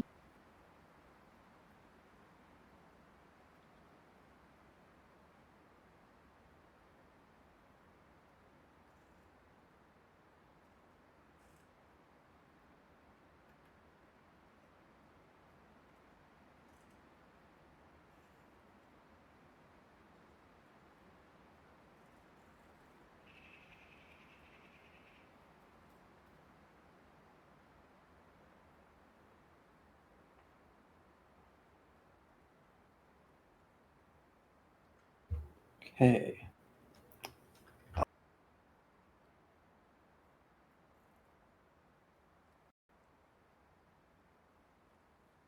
Nara, as you guys are taking watch, it's pretty late in the evening. You guys are fairly high at this point, in terms of altitude. It's a little bit chilly, and as you guys are kind of just have a little fire going, um, looking up, you start to notice that there is just this like slight twinkle to the sky.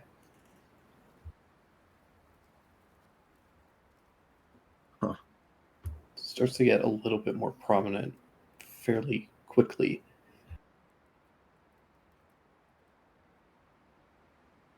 Like it's getting closer. Yeah. Oh, cool! Shooting star.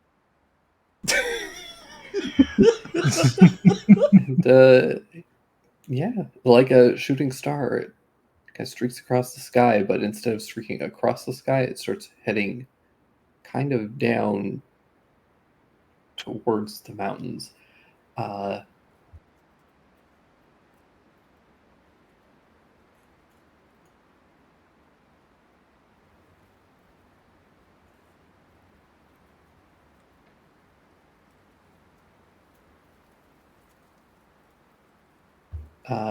as it does, it suddenly very rapidly streaks down and scatters into into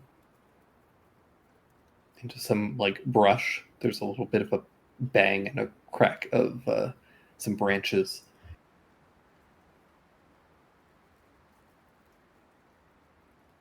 Oh, that was super close. Kwaku, did you see that? Yeah.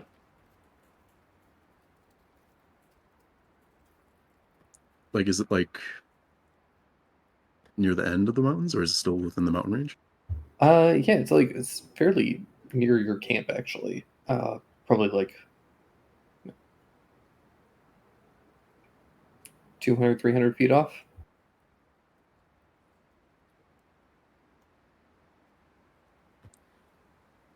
Do think we check it out?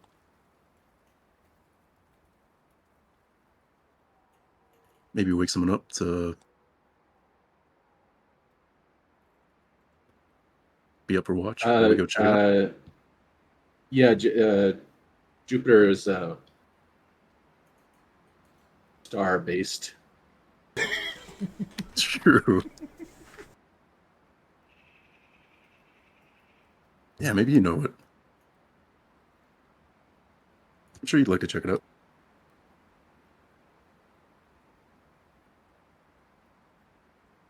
And 100. Jerking off 100 times should be enough to kill an angel.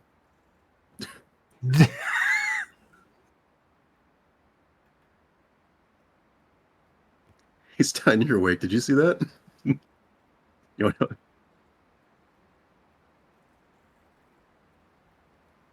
know, I'm trancing. What do you want?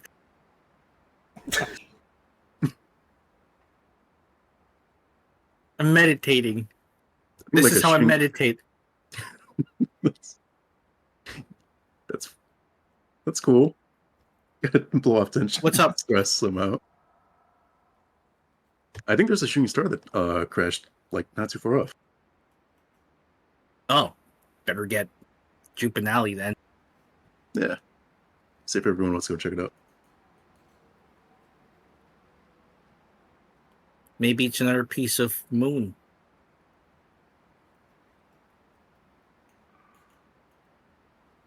Or a Maybe it's- spirit. Yeah. Or maybe I managed to kill an angel. Yes. Why would you want to kill an angel? They think they're better than us. I don't know about that. Well, high and mighty and shit. They come with halos.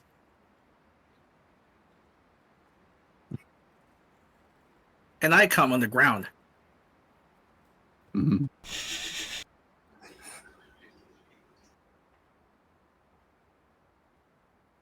You ever heard that saying? Every time you touch yourself, an angel cries.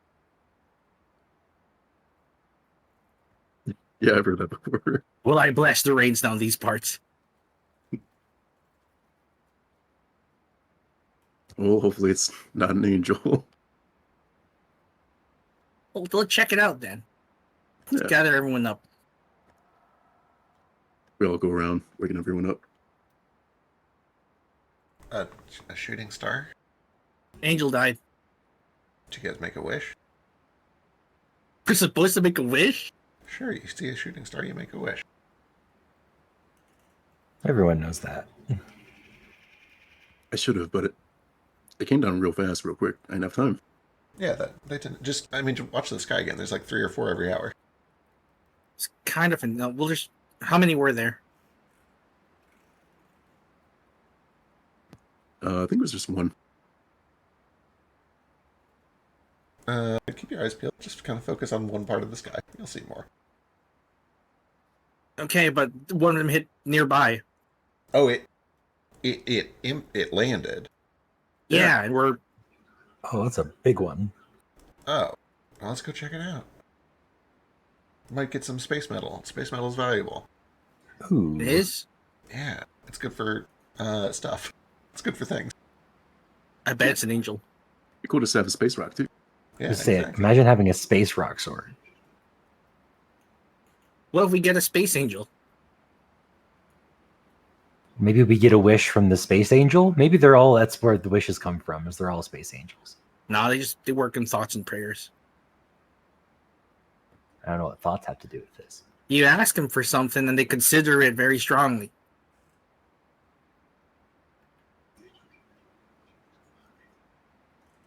Could be another. No, the moon blew up forever ago. Why would it be now? You should probably get Gohaku anyway. Rocco's awake. Oh, is he? Where is he? Oh, there he is. He was with. I think his fur is dark again, so he just. I didn't see him. Was it always dark? It got lighter during winter. Was it winter? Or did we just go to a colder place? I can't remember. No, it was New Year's. It was Oh cold. yeah, it was cold. Foxfire. Oh, it could be Seven-Tailed Suzuka coming to visit. Let's go check it out. We don't owe her anything, do we? I know we owe somebody something. but I Maybe don't she remember- missed us.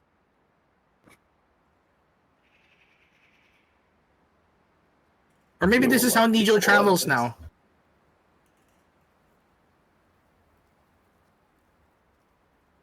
At any rate, I think we continue our conversation and head over to the impact site. All right. You guys wander over to the site.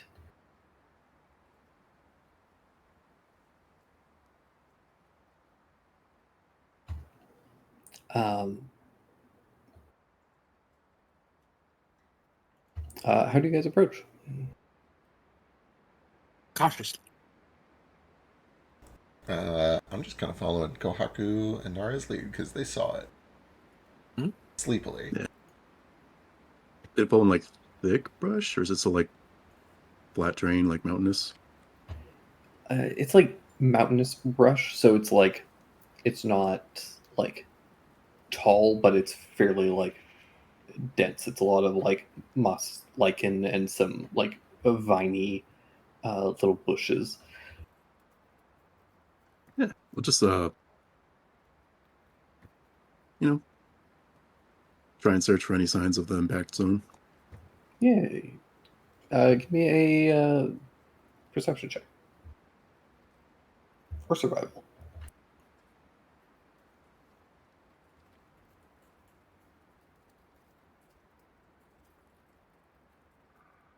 Whew. Yeah, you track it very easily.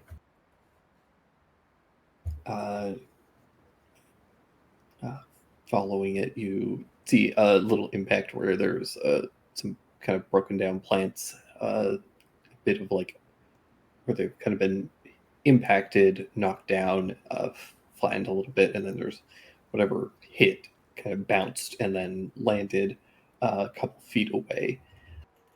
You see a little like impact crater. Not really a crater, but you see a little impact where all the plants have kind of like been pushed away.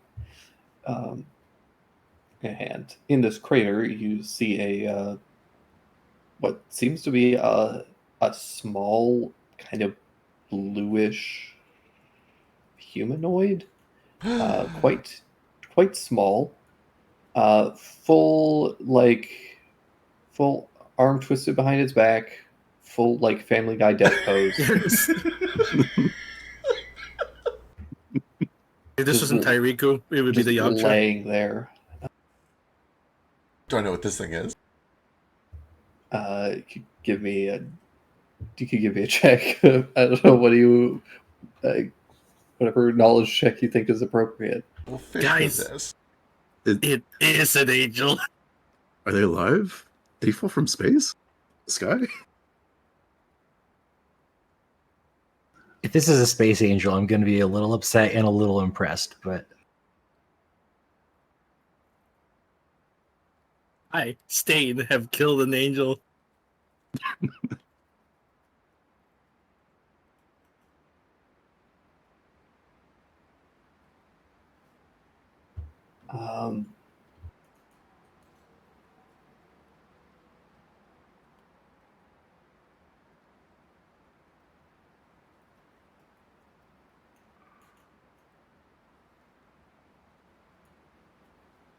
Oh.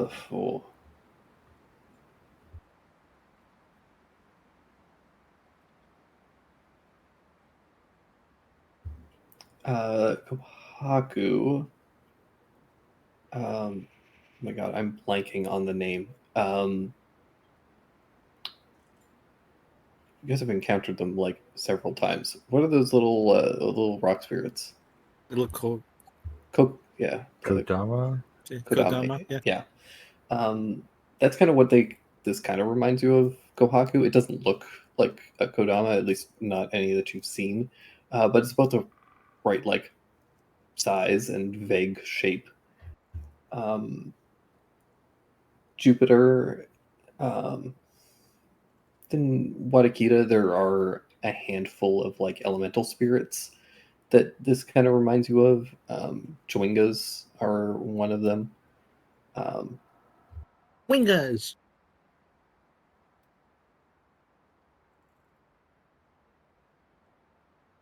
Are they like space elementals? What are they elementals of? Essentially, they can be elementals of any of the major elements. Essentially, I see. they come in a bunch of different forms. They're kind of like fairies or whatever. Oh, it's a Fairies, spirit. pixies, little spirits. Not an angel. I've never seen. Well, maybe, I don't know. I'm not super confident. It could be one of these elemental spirits, but it could just as likely be. I mean, Kawaku could be right. It could be a Sessho Seki. How do you pronounce that? I think you got it. Sessho Seki.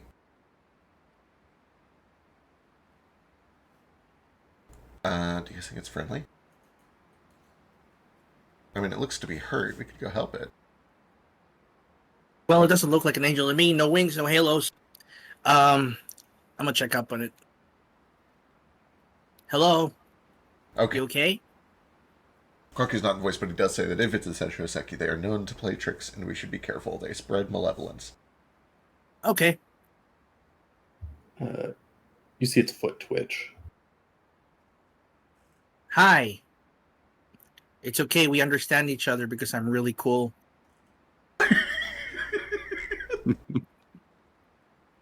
You okay? We might need some medication on this fella.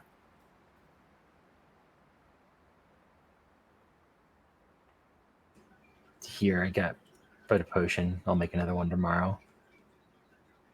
Thank you, Okay. Trader. Let me check. Here, let me go over because I'm the least likely to die.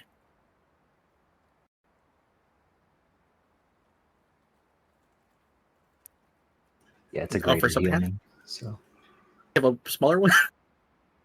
Oh, you can make these. I can make one a day. So Oh, that's really cool. it only lasts for a day, though. I can't figure out the potency, but All right. Man, you're so cool. I'm going to gently take it if you let me and approach. And if the thing doesn't react, Stain's going to gently pour it. Does it have a mouth?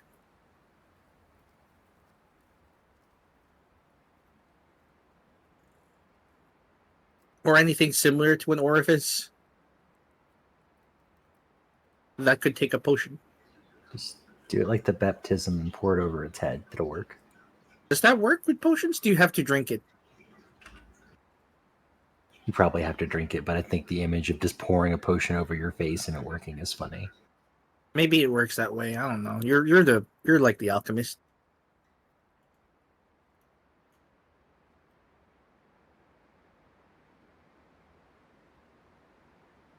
Easy. Easy little guy. Like very gingerly, like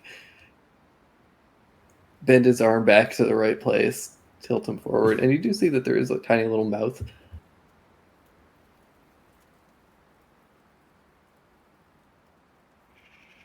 Yeah. Sorry. And What are pour you? the potion. Yeah, what kind of potion is this? It's a greater healing. 4d4 plus 4. Okay, yeah. Does Ali want to roll that? Sure. You made the potion after all.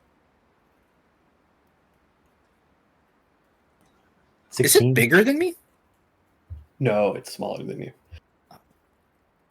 It's probably like, truly like, I don't know, 7 inches tall. Oh, that's so little. Very little. You might not have This to give it the bottle- whole potion. It might blow up. I'll drip feed it a little bit and see what works. Yeah, It has to consume enough, right? Yeah, you drip feed him for a little bit. You do see eventually kind of sits up.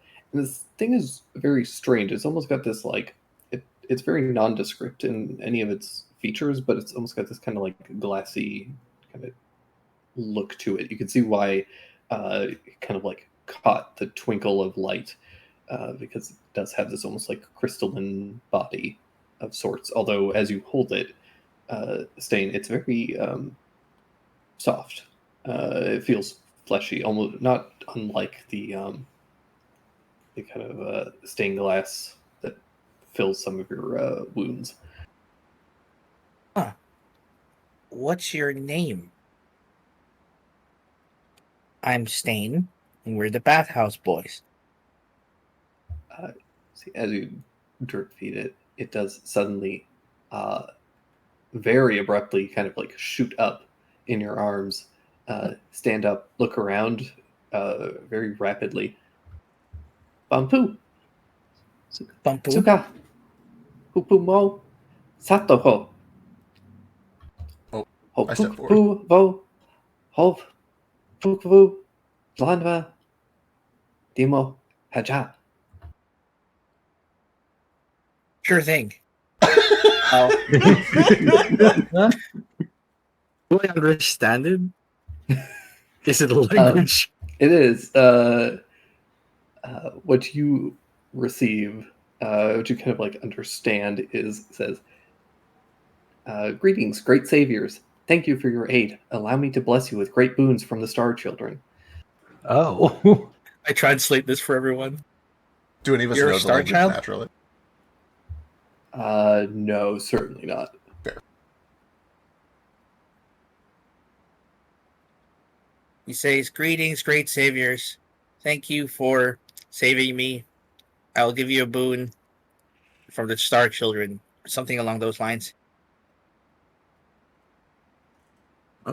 Cool. You I guys respect you a lot. go. Yeah, you guys go first. Jupiter gets to the back of the line and starts casting augury. Yeah, I'll go first. But first, I'm asking. I want to say, I respect you because you fell from the sky and survived. That's my kind of deal. I too wish to fall from the sky and survive one day. I probably. Is that your ambition? I can think of no greater death than falling from terminal velocity while catching fire.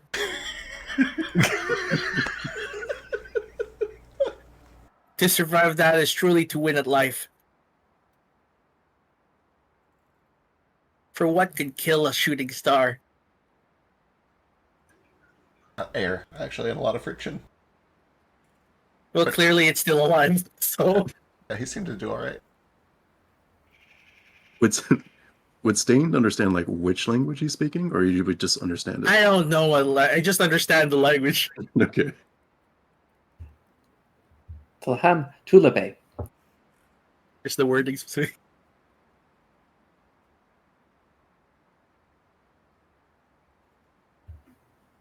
Peku Oho.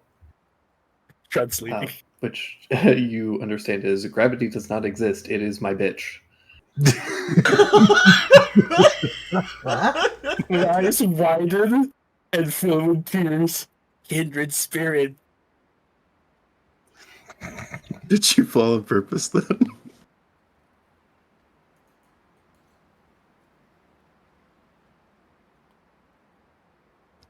If My friend asks if you fell on no, purpose. no, that's all. What do you mean? ask, ask Jehovah, him. Jehovah,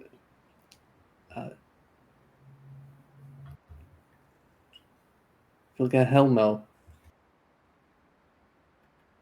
Which Stain, you understand is no, I was exiled from my home. He was Oh, exiled no. from his home. Was it because you were such a cool rebel and they couldn't handle your enormous balls? Because same.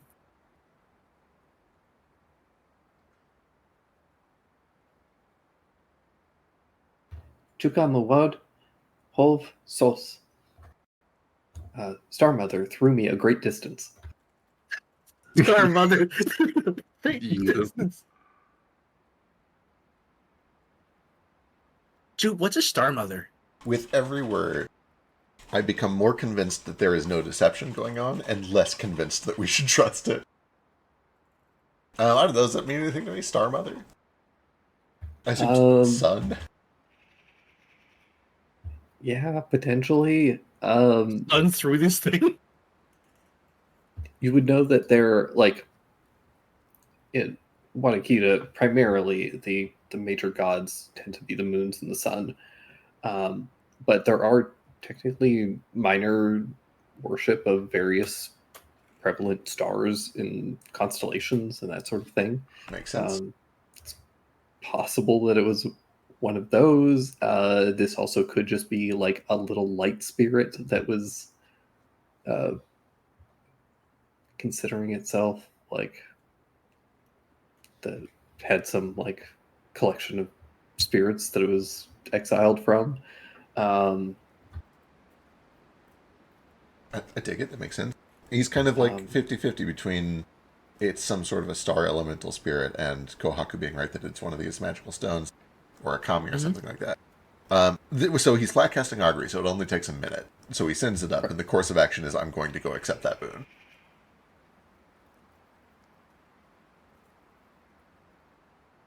I'm asking for its entire story because I'm so intrigued.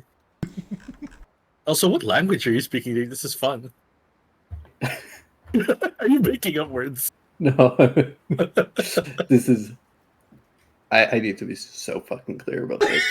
This is the worst pronunciation Oh, ever that I have done of anything ever. Because if you saw these words, you would understand why I am like just vomiting syllables out. This is English to Klingon. Oh, it's amazing. fair. No, that's fair. They did a whole Shakespeare book about it. They several Shakespeare. The I have a Klingon. fun story about the Klingon language that I should maybe not share on Twitter. Fair. Anyway, assuming the augury doesn't come back with woe, Jupiter does as Kawaku suggests and bows to this thing before we go up to it.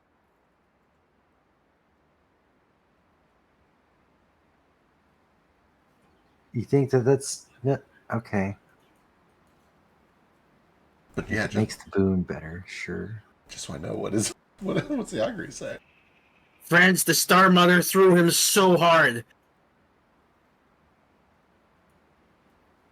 Star Mother. Him, her, them. I'm actually not sure what the star's gender is.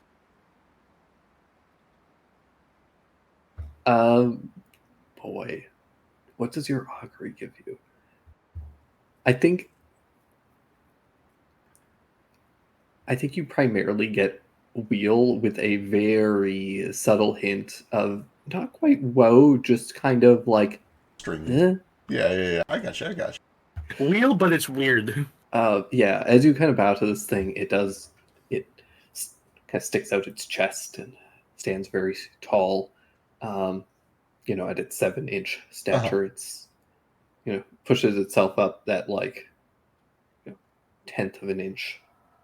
Katlebe Jeja, Quenchu,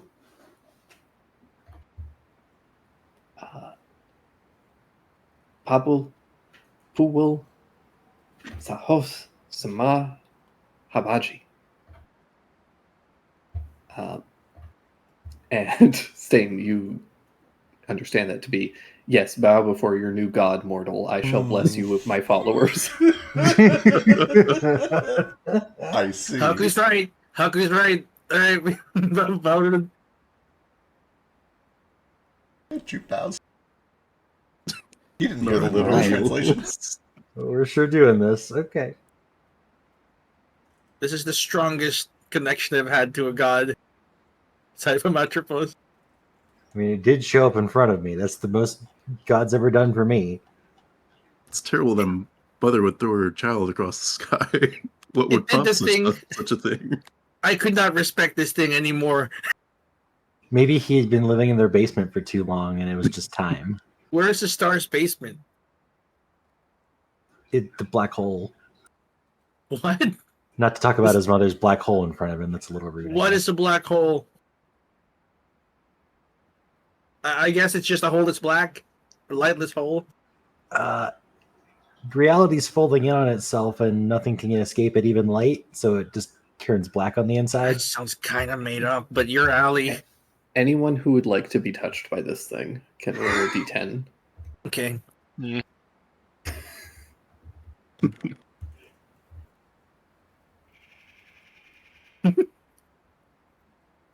know what? Oh This my is why I God, learned how guys. to. Wow. Why are you all rolling? Holy This shit. is why I'm learning how to. This is why I'm going to prepare remove curse again tomorrow, just in case. Caveat: remove curse doesn't work in blessings. Dang, nothing below 5. Nice. All We got above 6, 7, average. 8, Most 9. of them high above average. Fortunately, the specific value is pretty irrelevant. Damn, it's just a Oh, table. fair enough.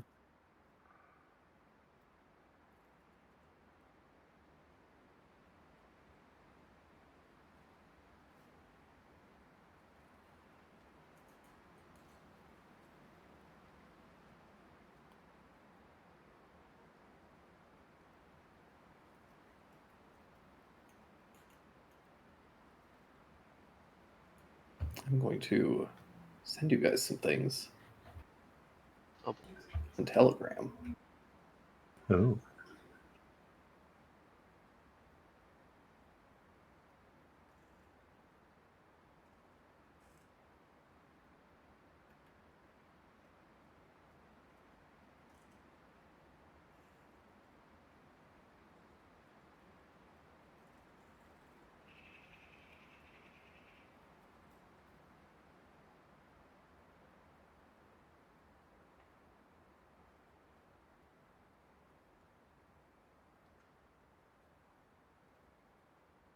Whoa.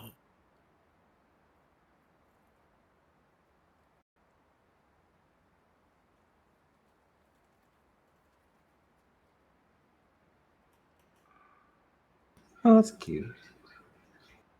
Do you just hold on to it for a while? It is until you use it. Nice.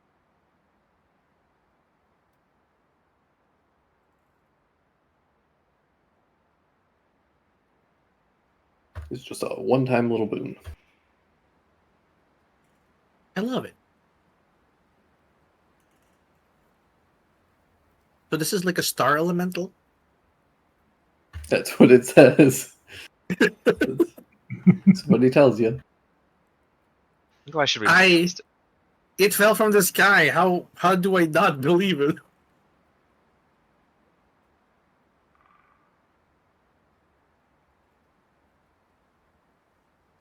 In fact, ignore that. Ignore what? Ignore the thing I said to you. The one that's still there, or did you send something else and delete it? Nope. Oh, got it. Got it. That was the wrong one. I see. Ooh, sweet.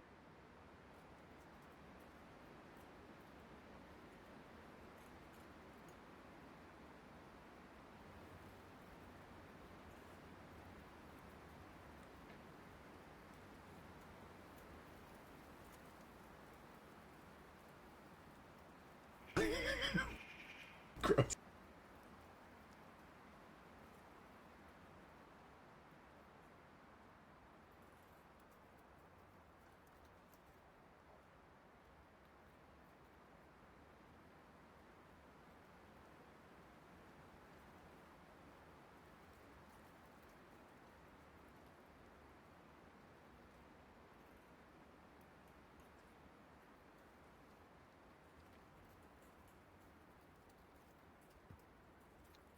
Hey, Stain, can you tell him, like, super grateful for the gift? Great Star Child, but what does he plan on doing now that he's exiled? Where does he go from here?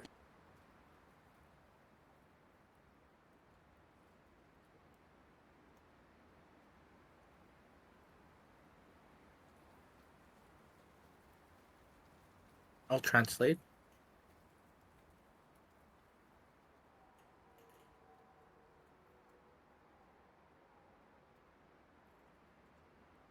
Now that you've been cast out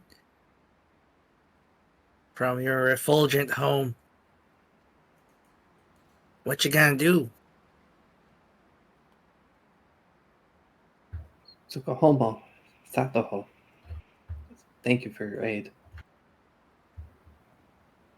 Hovmid, Dak, Chicheg. I will return to the stars. Dilhavid, Pok, Yoquili. My planet needs me, and he raises a fist and flies into the air.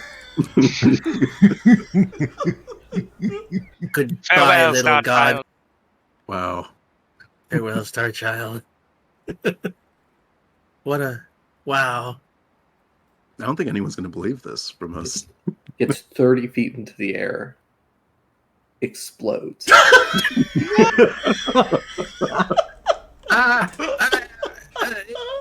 Crystal Sorry, meant to have- shards rain down upon you. Oh, God. Maybe he meant to do that. Maybe that's how he transfers. Maybe, Refulgent? Effulgent. Effulgent? Yeah. Oh, they both mean basically the same thing. Crazy.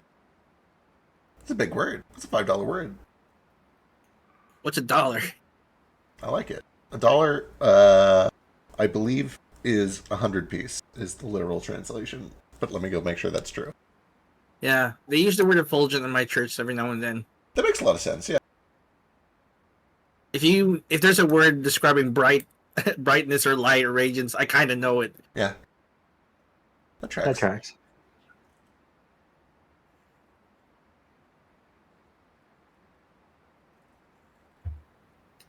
So yeah, it's midnight. What do you guys do? Go back to bed. It's gonna be hard to come back All to right, bed. everyone. Can I pick up the pieces of this first? They're pretty Sweep up the scattered. Star Child. The wind kind of catches them and they Sparkle in the wind. scatter into dust. Farewell, Star Child. Be among the stars again. I wonder what a star adult's like. They never know because Starman? that's what happens to them all. When this is not why he was cast out because he was getting too old. Get rid of them before they explode and damage the other ones. Can't the have a purpose of Starman. life. Yes, but see, Exploding? because of how space works, that little star child actually died about 100 years ago, and we're just seeing the light from it now. Isn't that right, Jupiter? Yes, absolutely scientifically correct.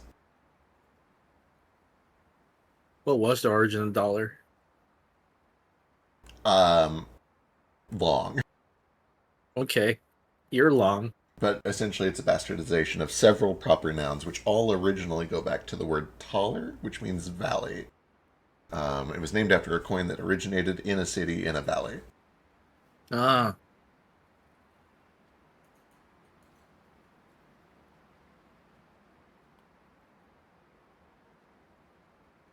Is it like a dinar?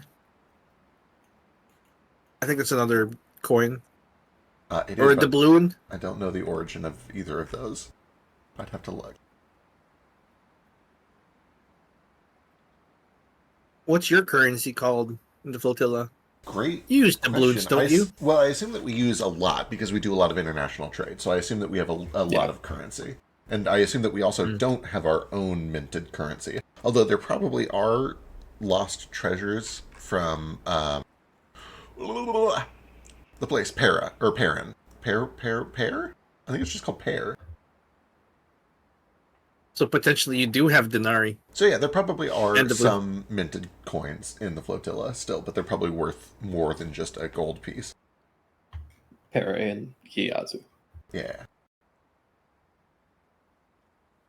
They are now relics of a lost, or mostly lost, civilization. We certainly are not minting new coin. I see. Money's funny. Money is funny. Money is worth what we decide that it's worth collectively.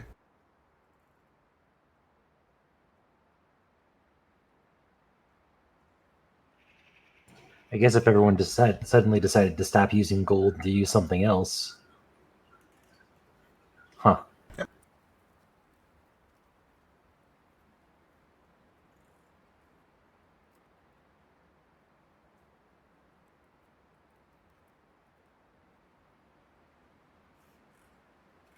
I wouldn't be surprised if Denari is tied to salt, although I don't recognize any of the normal roots for salt in there. Let me go look. Let me guess.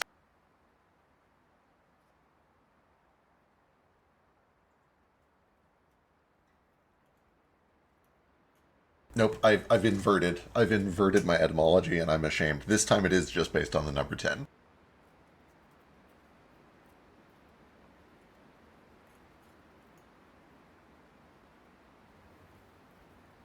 Specifically 10 donkeys. Denari means worth 10 donkeys. That's what it translates to. Interesting. I was More gonna or use less. that as like it'd be like a great. I thought that was like in my head. I'm like, that's a cool sounding last name. You are with 10 donkeys. Sheesh, worth 10 donkeys. Well, not like for Sheesh, but like for a future D&D character. Yeah. It is a cool name still. If we Worth stopped 10 using donkeys. cool words because they had weird etymological origins, we wouldn't be allowed to use anything.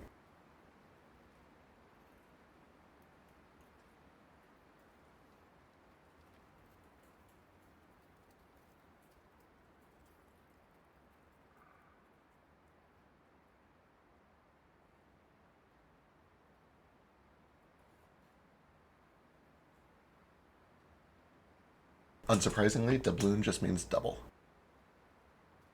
It's worth double though if you're dead donkey. Specifically, it is worth 2 escudo, which are the Spanish coins. It is worth 2 Spanish escudo. Escudo's a cool coin name. Escudo is a cool coin name. Escudo. Escudo. Let's see what escudo means. An escutcheon is a kind of shield, so maybe it's shaped like a shield. You're correct. Yes. Congratulations, you just did etymology. Oftentimes, when words sound similar, they mean similar things, if they come from the same origin.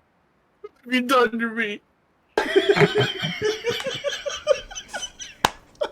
You've done this to yourself. You made him a nerd. You cut out, but it was just disdain.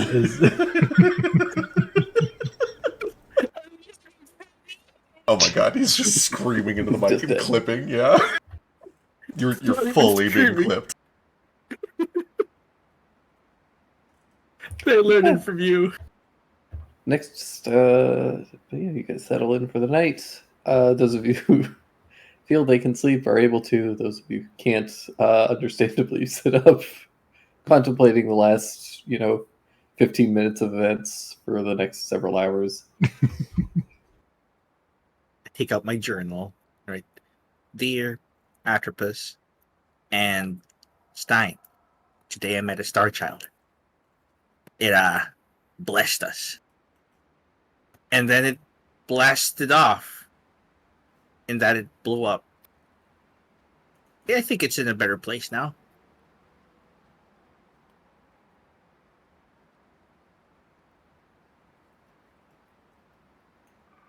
Miss you. Close book. Realize ink is still not dry. Open book again. Like, fuck. Leaves it open.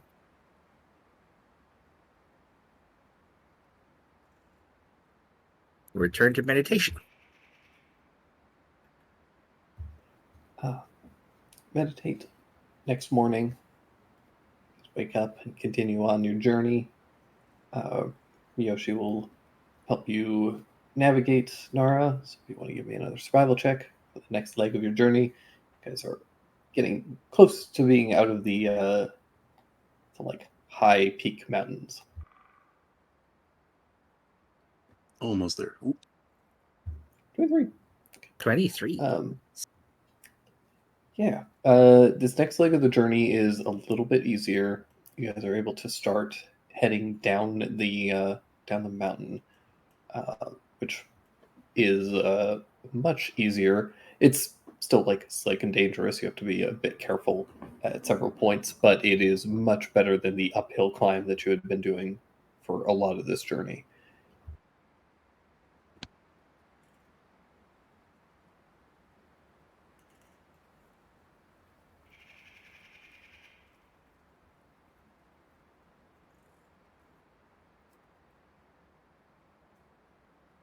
Yeah, with the Nara's navigation, you guys are able to, by the end of the day, you kind of break out past this split in the mountain and come to a large plateau.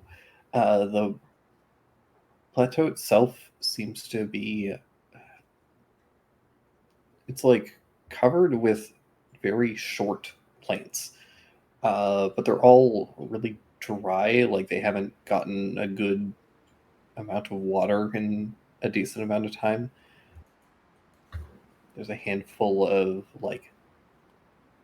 really just nasty bushes and short spiky plants that, as you guys are walking, kind of tug and tear and kind of bite into your flesh as you walk past them. So you have to start avoiding them. I'm gonna write a letter to Samara and send it via bird. Oh yeah. Reads as follows. Beloved, last night the heavens split, and a star fell before me. From its glow emerged a creature no larger than a blossom in spring, yet it shone with the light of eternity. His gaze pierced me as though the gods themselves had taken notice. I bowed, trembling, and in my chest I felt a voice not of this world. My heart quaked still. To have witnessed such a mystery, I long only to share it with you. Oh. Prince Guaco.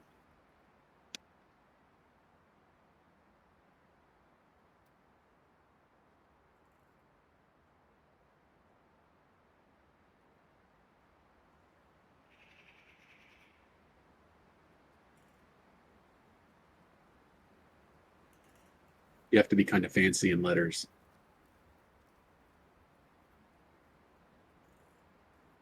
You I know, thought it was like very those quick. Civil War letters. Yeah, in case someone like collates them into a collection. Oh, right. I see.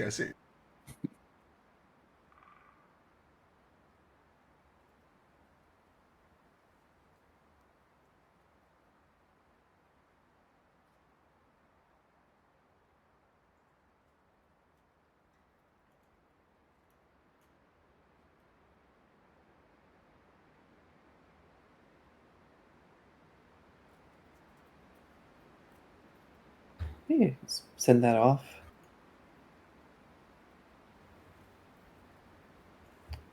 I'll be right back. I'm getting a flurry of texts. Good luck. Uh-oh. Flurry of text. Yeah, it's probably You nothing. monk attack. It's it is almost certainly just one of my parents because they can't just send one text. They have to send a separate text for every sentence. Weird. Oh, that's in like feck. typical old people fashion and feck fashion. That's actually not true. My mom sends That- walls of that is- text, and then my dad says, "Hey, call me." Feck also doesn't send like sentence text. You usually Oh. send like a wall of text. Correct. Well, it depends. In paragraphs. Yeah. Right. On Telegram, I send 12 messages with 3 words each, and then in Discord, I send walls of text. Wonder what's the difference. You never do that to me. You No. never message me. Let's be very clear. I don't message anyone. True. It's It true. takes You me- gotta poke him first. It takes me 4 days to respond to my best friends in the world. This is true. But also, what's the difference? Why wall of text in Discord? I think it's But because the Telegram- I think it's because the Telegram method is what feels more natural to me in a normal conversation is to type a few words, send, type a few words, send. You know, kind of stream of consciousness stuff. And in Discord, I type was of text because I'm having an argument. And I feel that argument should be laid out very cleanly and very organized so that you can quickly You reference always all of argue my on points. Discord? Yes, Discord is for arguing. Who are you arguing with on Discord? Usually Drake. Fair. Yeah, no, I've seen those. But you usually argue with him on Telegram also. Nah, I don't think we argue on Telegram. Oh well, in You group do. chats, yeah, that's true. In group chats, yeah. We only argue in front of you guys to keep up the facade. We only do it in public, like parents should. Yeah, we do the opposite. No, it gets ugly. It gets ugly if you do it in private. Couple with a healthy relationship, but acts out in public because it's funny.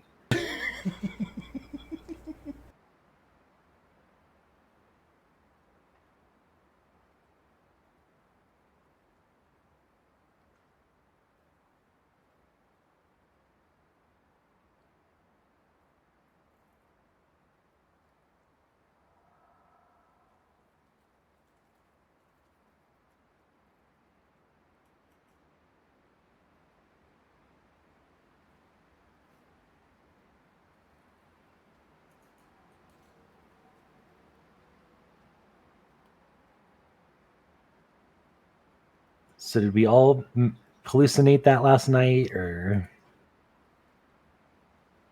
I think it was real. I've got this thing, so I don't think I hallucinated it. Hold up a little charm.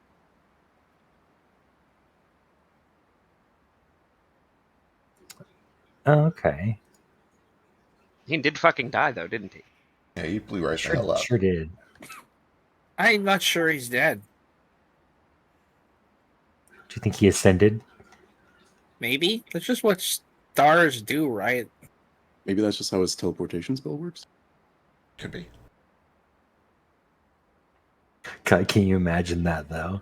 Just a normal wizard whose teleport spell makes it look like his body exploded. Just a bunch of viscera just all over the place. Fucking Watchmen.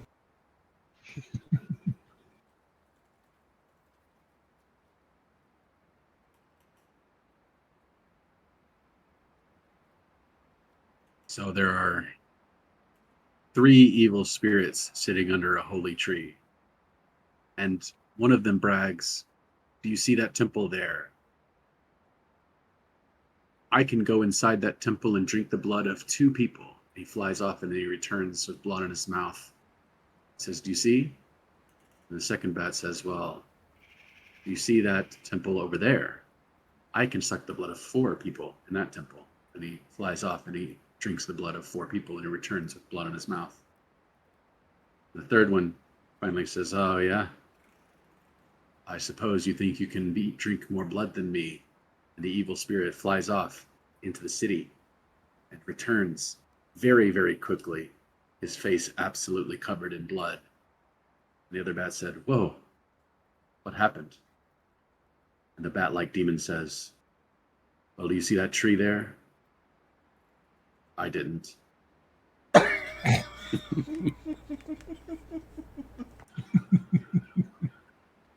Don't laugh. This is the fable of the 3 angry spirits. Oh, of course, of course.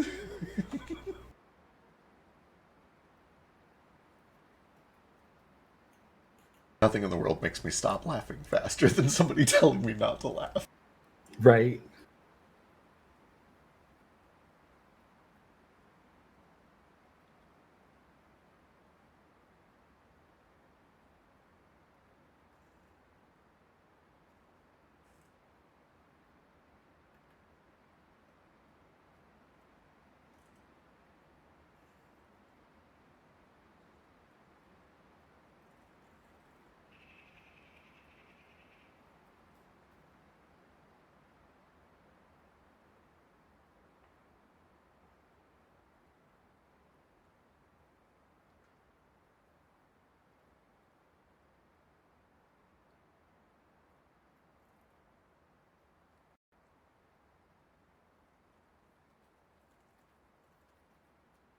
So, Jupe, with your culture being, mainly tied to boats, are most of your stories shared orally rather than written down? We do have books, but we do a lot of oral storytelling too. Okay. I bet you do a lot of oral too. Probably the normal amount, but I don't honestly know. So I don't think there's like a national or a worldwide average we can compare to. That's why they call them seamen.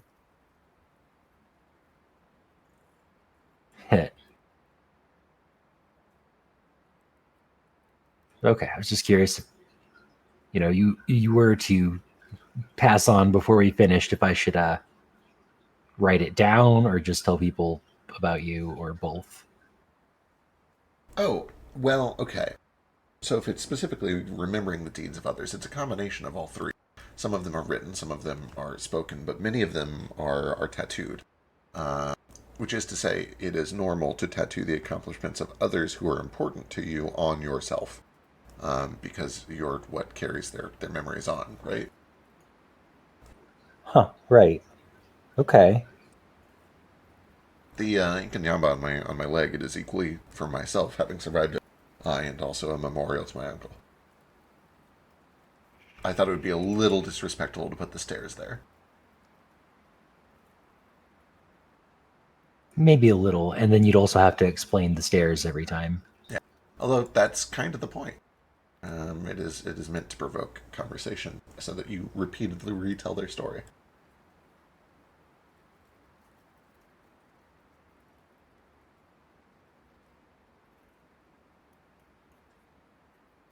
I guess I'd have to see how you went before I decide on a tattoo for it. I couldn't think of it too soon. Oh, it's going to be not great. It's not going to be tattoo worthy. I'll be rolling around in pain, miserable, and smelly in bed for about a week and a half, and then I'll just wither away.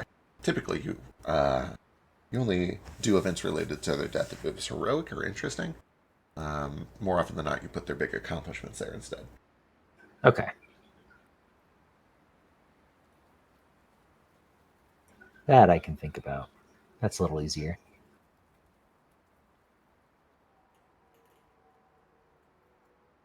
Well, that just means we gotta keep doing heroic stuff, right? A We'll stone get killed in one of brain. these eventually. A stone brain would be a fitting mark. It's also an artifact that costs 2 mana that allows you to remove all copies of a card that you name from an opponent's deck, hand, and graveyard. It's very good for shutting down one-trick decks. He's delirious. Charbelcher? No thanks, stone brain. Trelisara? No thanks, stone brain.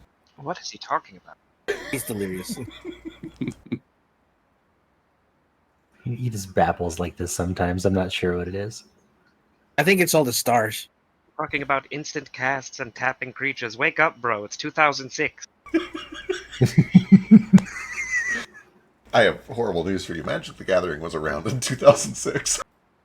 Oh, I know. It was a funny number for me to think of.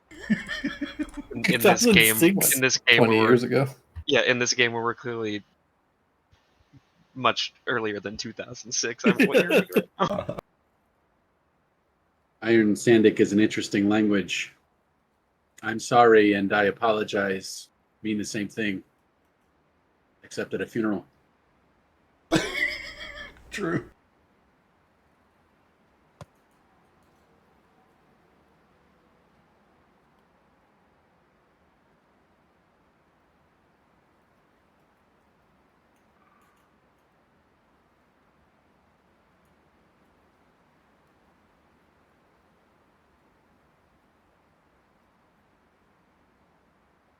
I went to the market and bought a 6-year-old Saki. His parents were very upset. No.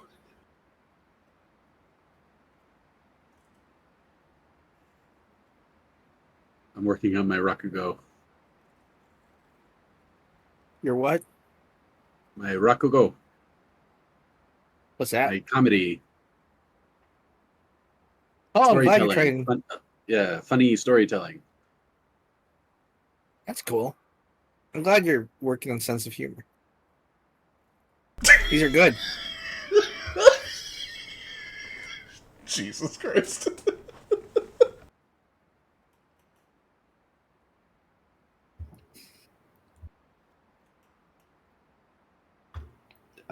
Kohaku, as you guys are walking, you do come across some aloe vera plants if you need it. I do. I do. Thank you.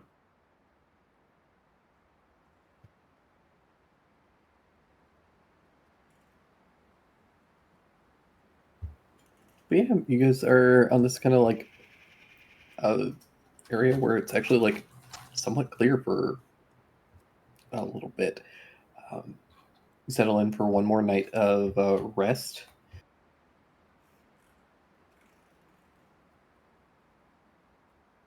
This night goes by uneventfully. It's fairly peaceful. And the next morning, you guys wake up and are able to continue to press on. Wow.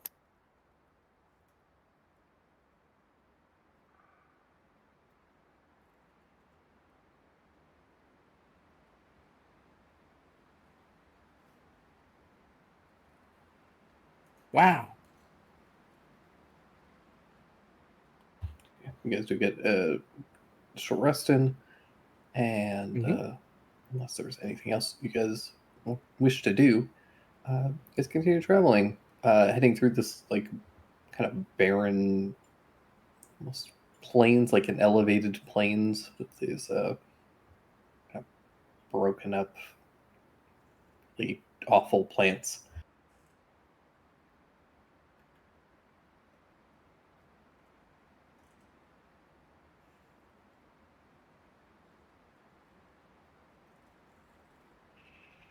As you guys are traveling, you do start to like. There's this kind of like burnt rubber smell that starts to like every once in a while you get like the wind catches at just the right angle where you get this like a whiff of this like burnt rubber smell. Ugh, what's that smell? I don't know if I know what rubber is, but it's gross. It's like really, really, really spoiled milk. And burning hair mixed together. And then somebody fermented it.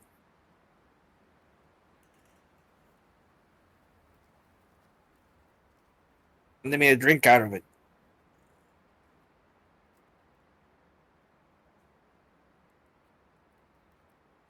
You think it's poisonous? Oh yeah, definitely. Oh, I'm gonna go check it out. I always have to kick the instinct of telling you no, but yeah, I guess you're the best person to. Could be a crazy thing. You can start to follow the scent a little bit, and it's as you get closer, you start to kind of like smell it all over the place, and you Ugh. look down and or kind of look ahead of you, and you can see that there's this like it almost looks like a swamp. It's just this like lowered section where there's this like liquid, but it's like black. Ugh. It's thick and bubbling, and it stinks.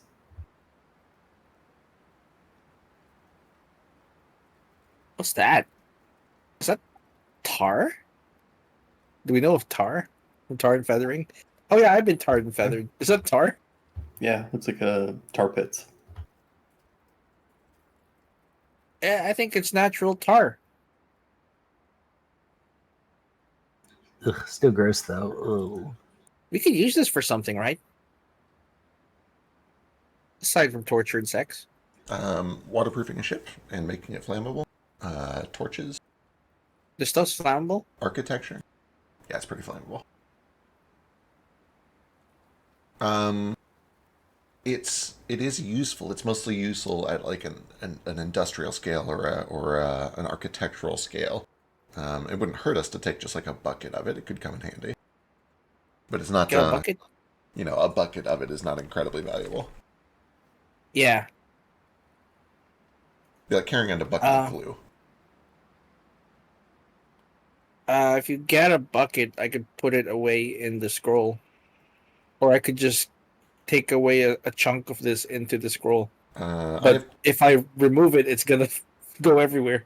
I have 2 buckets. We'll fill one of them. Okay.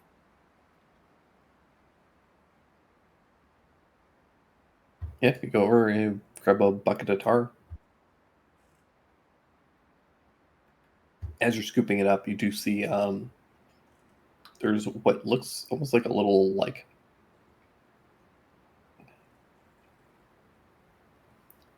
it's kind of like it almost looks like your flamingos in shape. Honestly, it's kind of like ostrich-ish shape, long neck, big round body, very long legs, but it's quite short, unlike your flamingos. It's only about, I don't know, 2 feet tall. Sticks its head up, really shocked as you kind of approach out of this bush, and then you see like 3 more heads pop out, and 3 of these things go like scattering, trotting off. Oh, little tar got dinos. these. Yeah, they look. They have big, kind of like beady eyes that kind of like don't look in the same direction.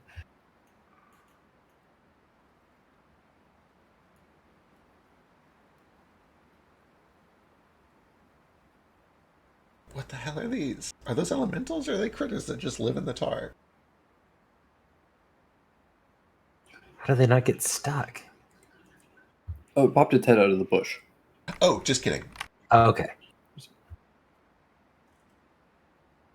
Well, this could be one of their nests, and maybe we should not linger near it. As you scoop up the bucket, you do, however, with the tar, there is like a full-on dinosaur skull. Oh no! Oh, skull. That's fine. Ooh. Yeah, skull. I was ready for egg. I was very scared. Skull though, that's cool. We can keep a dinosaur skull. That's a dragon skull. This place is cursed. Maybe we are in the land of dragons. Is there a connection between dinosaurs and dragons in this world? No, I'm sane. It's okay to be wrong.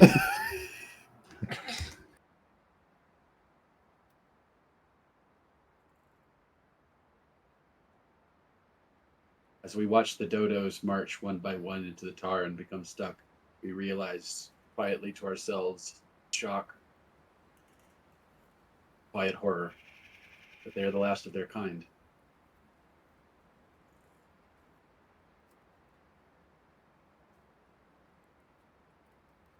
Shame they're so stupid.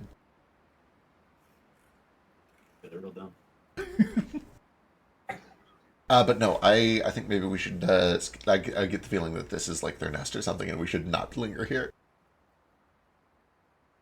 No, and put that There dragon. might be a bigger one that we don't know about.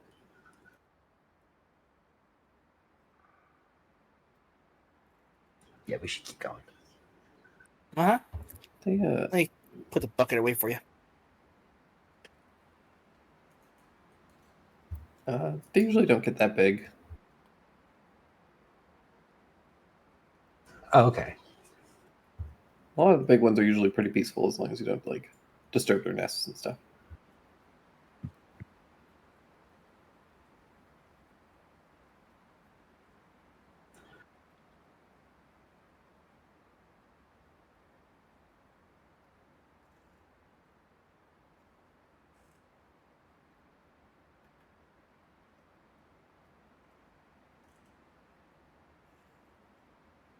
Yeah, you guys continue to push forward. Eventually, kind of come to after like several hours of kind of wandering, navigating your way through these kind of like tar pits and avoiding the plants and things. You eventually come to the edge of what you're standing on, which is a large plateau that drops probably 100 or more feet down to the kind of like lower section of the wildlands.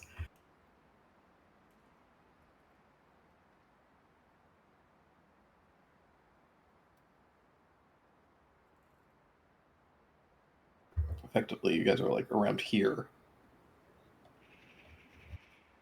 Hell yeah, we're close. Yeah.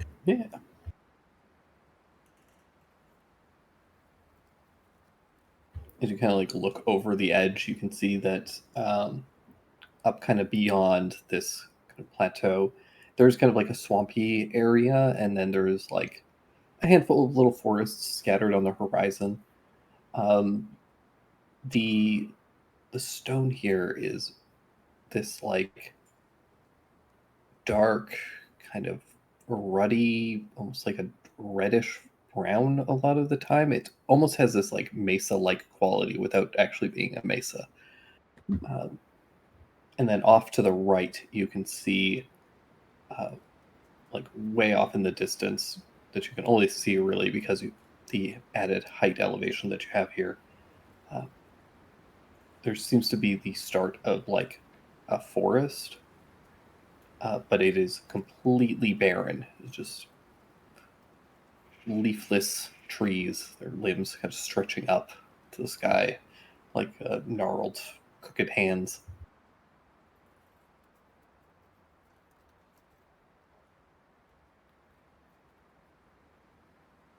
So is this anything like Merveille? Are we gonna have to like not listen to the trees whispering to us, or find a guide or something? No, none of that. Thank God. At least I don't think so. No. Well, still, let's keep our eyes up.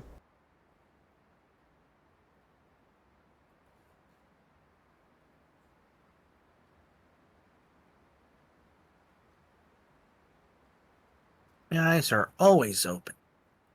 As soon as they get out of reach of the tar pits, starting to get more fresh air, takes a deep breath. It's good to be home. Before you guys descend the cliff,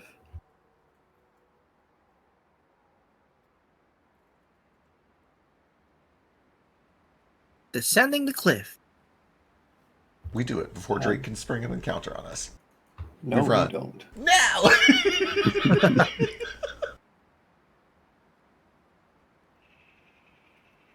An encounter, oh boy!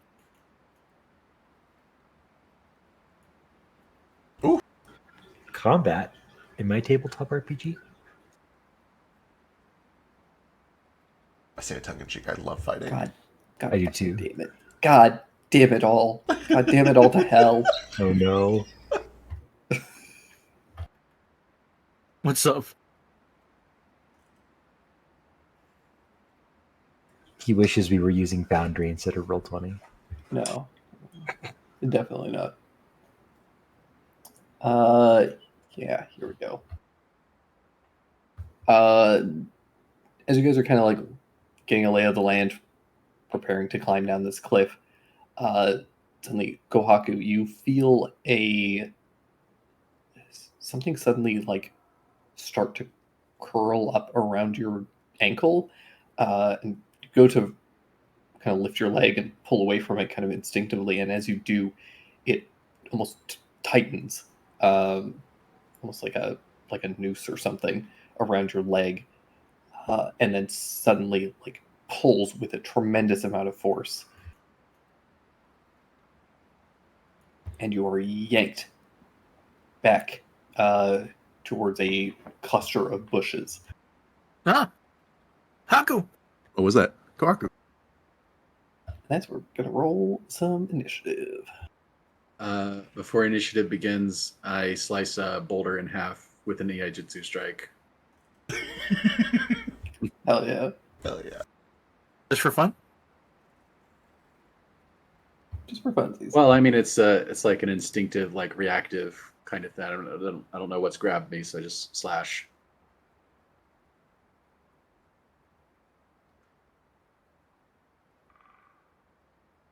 Are we moving to a map, or is this a Theater of the Mind encounter? We're moving to a map, I'm sorry. It's okay. I just wanted to know if I should Wow. roll initiative or not. Sorry, I fucked up and I didn't have the pulled over to the map. Give me It's just okay. a sec. I'm sorry, I don't mean to be impatient.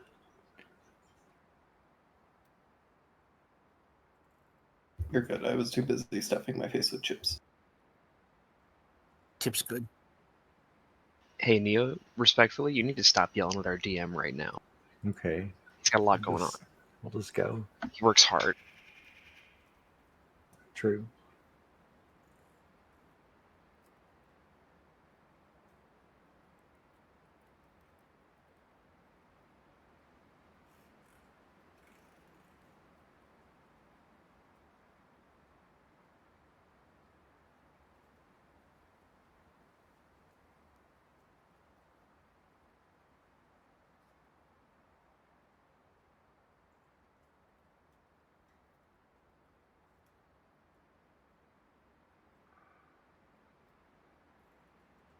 Were we all?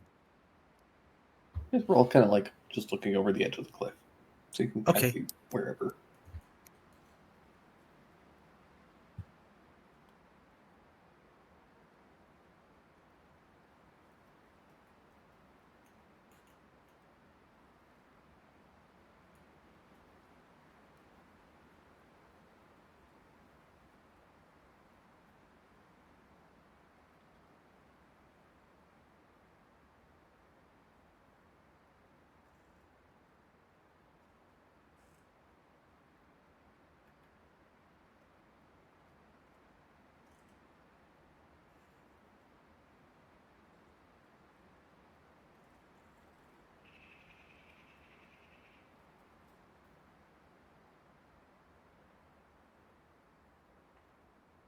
Are these the tar pits? What are these horrible pits into the dark abyss? Those are the tar pits.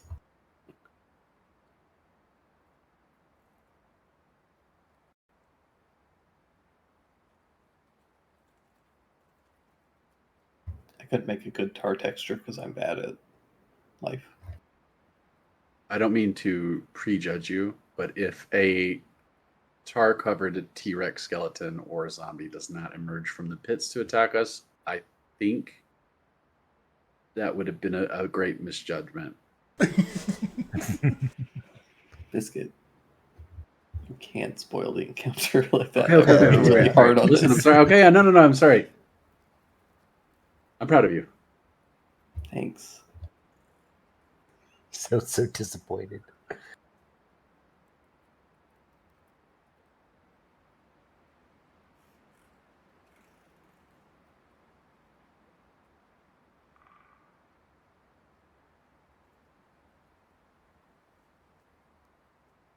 Hope it has sticky tar powers.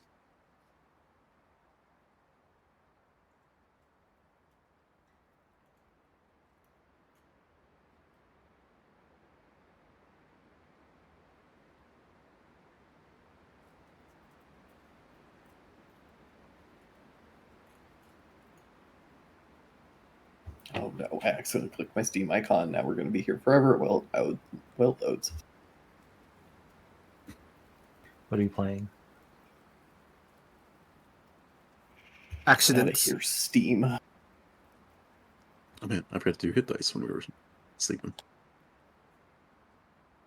You do.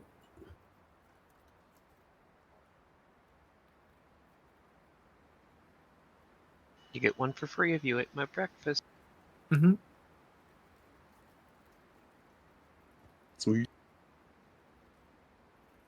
I should actually probably roll a couple too. Eggs.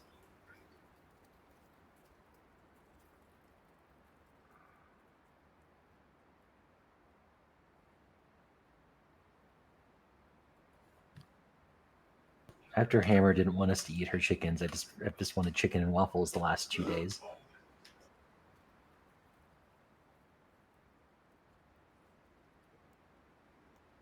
Where are we going to get a waffle iron in the middle of the woods?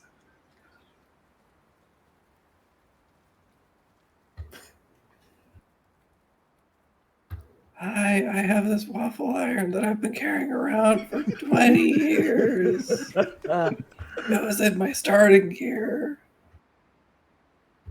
Mom left me. Will you be my mom?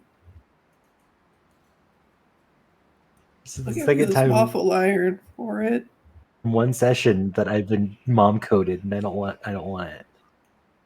I'm not ready for a child. No waffle iron for you then.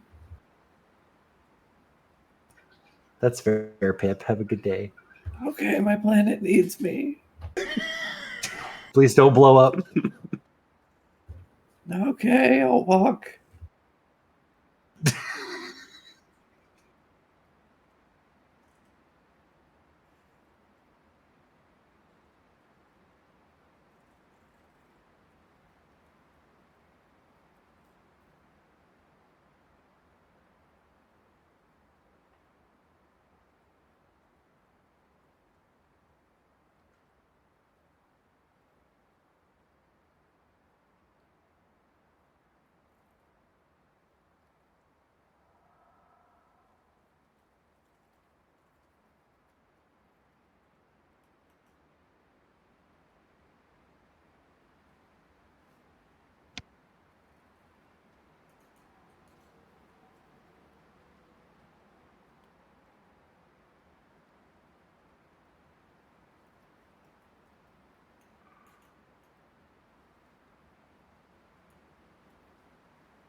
All right, kicking things off, we need rollies. Kohaku and Sheesh. And Alistair in the tentacle. I rolled an 8. I got a 3. I don't go last. Hooray! Classically, kicking things off, Kohaku, you have been grabbed and pulled into these bushes. They are spiky and obnoxious. Am I grappled or restrained in any way? You're definitely grappled. Hmm. And you are restrained until the grapple ends. Oh, Lord. I don't think my unarmed attacks are penalized in a restraint, but I could be wrong. I think it's all attacks, but I'll double It's all check. attacks, yeah. Oh, okay. And no saving throw. I will attempt to escape first. All right. You can give me an athletics or acrobatics check. Or you can replace. Well, I guess it's the same thing, yeah. Just kidding. Yeah. Easily done. You managed to go just kind of like grab these vines. They're very like dry and brittle. You rip them off and are able to escape. Sweet. I still have a bonus action, so I'm going to go ahead and... Also, if you have extra attack, that replaces one of your attacks. Oh, does it? Okay. Yeah. In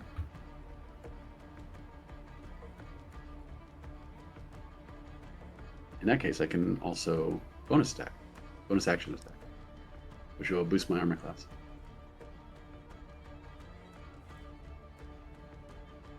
Yeah, both of those hit, and you were able to start chopping and hacking at some of the vines and brush.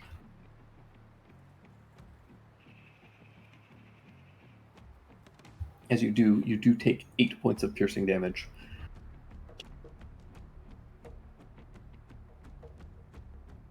Ow. But you do chew through a good chunk of the vines. Very well.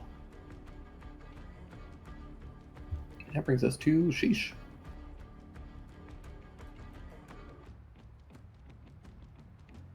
Lord Kohaku is in danger. I'm gonna pass my turn. Okay. I'm gonna mark the vines, I guess. Hunter's mark. The vibe of community. I wait 9 hours. As that same bonus action, I'll dash up. And I'll start trimming some hedges. Oh, maybe not. It's a 15 at least. It's an advantage. Probably still doesn't hit though. Or maybe it does. It is a boost. 15 does not actually hit. There So we go. I lied, Kohaku. You only took 5 points of piercing damage. Oh, okay. The second two hit solidly, though.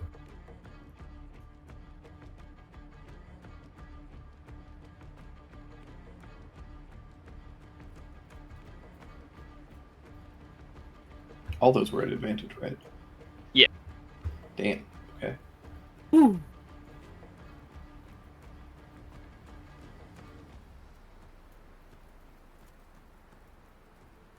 Just rip through these bushes.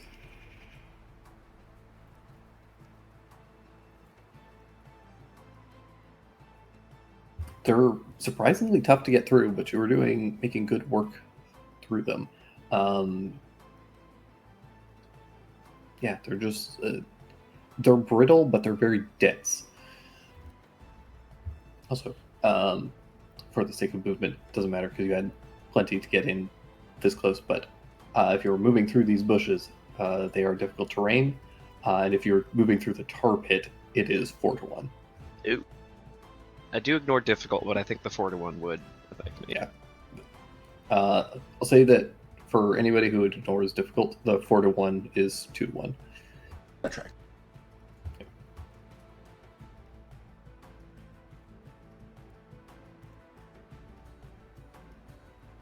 That will bring us to Stain.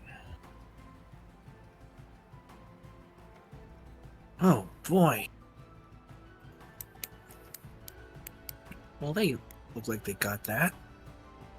Yeah, Bramble. What is my distance? I can move 60 feet. Go over yonder. And I pull out my Kusarigama.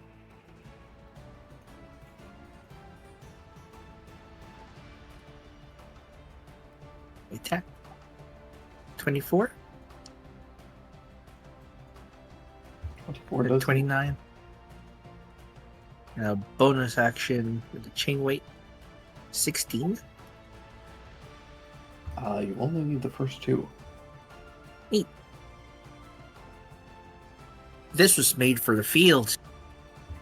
Yeah, you hack through the. Sheesh has kind of like carved enough of the like kind of tendrils and the vines around the like base stump of this thing, revealing it to you, and you're able to chop through it, cutting it clean, and ending the encounter immediately. There's nothing else. That brings us to Nara. Unless you had anything else you want to do. Action, bonus action, movement. Is Nara familiar with these these plants? Once.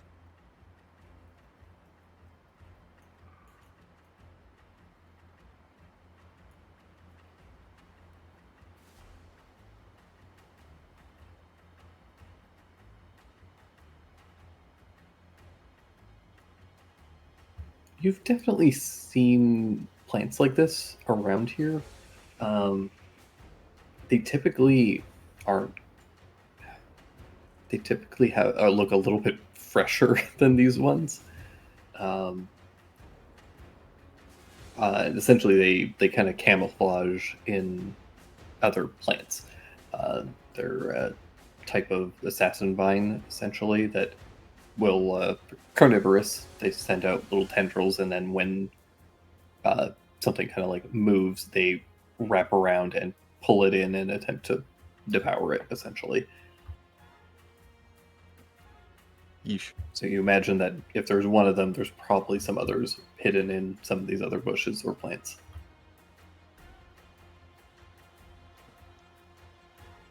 Yeah, we don't come across these things that often, but be wary of these bushes. I'm gonna try and check.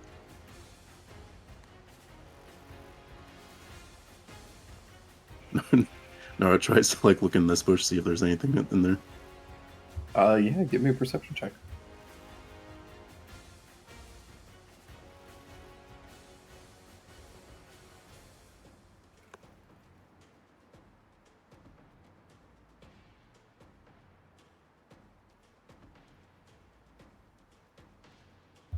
Yeah, the bushes are just like too dense, and these things are far too camouflaged.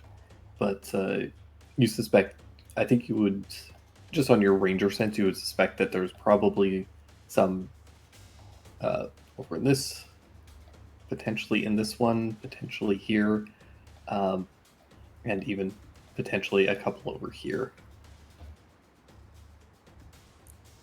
Yeah, I'd say we just stay clear of these bushes.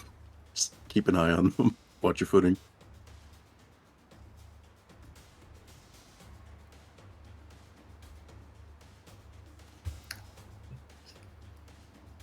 That will bring us to Jupiter. It's me. I will run up to be with the crew.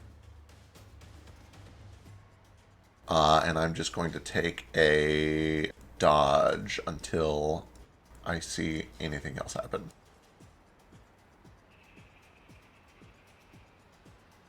Actually, if I'm gonna dodge, I'm gonna come over this way a little bit. No, we'll stay here. We'll stay here. We'll stay here. Okay. Also, I should probably roll my hit dice before we get farther. Might be wise. Seems wide.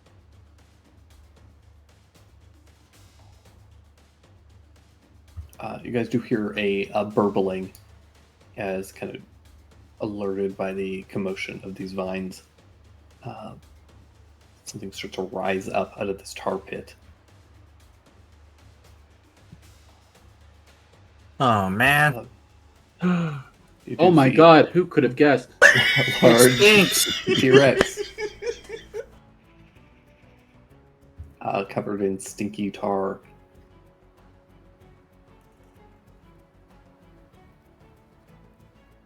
Is that undead? It kind of snorts and a bunch of tar flies out of its nostrils. It is awesome trait. It's so awesome it could not exist. It has to. It's really cool. Just for that. Comes over here. And I then deserve bites it. Ohaku.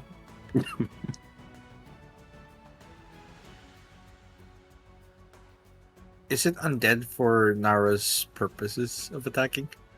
Weirdly, it is not. What That's horseshit. It is a What beast. is it? Unstruct? It's a beast.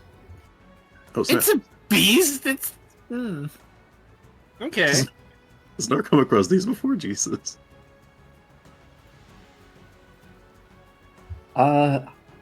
You've definitely come across some dinos before. I don't think you've seen any of the T-Rexes. It's just a tar-covered T-Rex. You've definitely heard of them, and you've definitely like seen them in books that your family and clan have warned you like, hey, stay away from these. They're they're Bad news. yeah.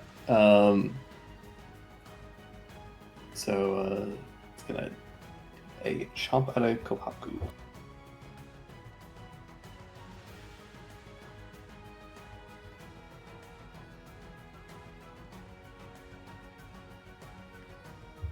Just after you get free of the vines, you are suddenly swallowed partially whole by this T-Rex.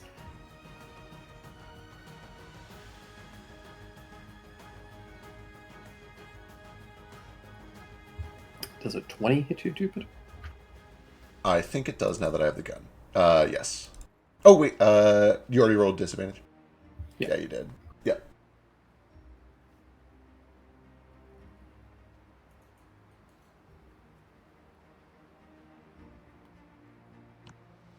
24 points of bludgeoning damage as the tail whips you. Ow.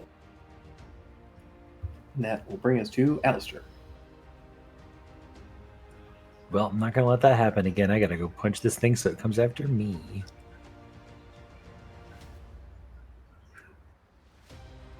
$30 when we hit it.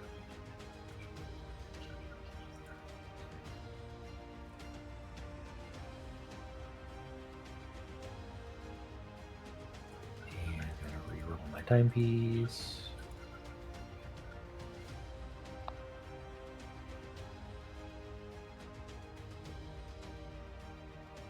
How do you punch this thing? How do you punch a T-Rex? And they're tiny. Well, with the timepiece, I just rolled it so I have a melee reach of 10 foot. So I imagine that I get kind of up underneath it, jump up like I'm trying to do an uppercut, and then the arm extends up and hits it in the jaw. I was going to ask, like, when you have that timepiece out, like, is it like a full, like, go-go gadget extendy arm kind of a situation, or is it? Yeah, I think it is. I mean, I can't think of a cooler way to do it. I guess it could be like... Yeah, I can't think of a cooler way to do it. Awesome. Yeah, But now you so, said that I have to... Now I feel like I need to make something cooler, so I will later, but for now it's a go-go gadget extendy arm until I think of something. I'm for the go-go gadget here. You are from Merveille, the land of ridiculousness and absurdity. Like, yeah, it's very thematic for you to just have like a fist on a spring that just sock and boppers somebody in the face. I'd imagine you have your gauntlets built so they have like telescoping, like metal parts. Yeah. Somehow.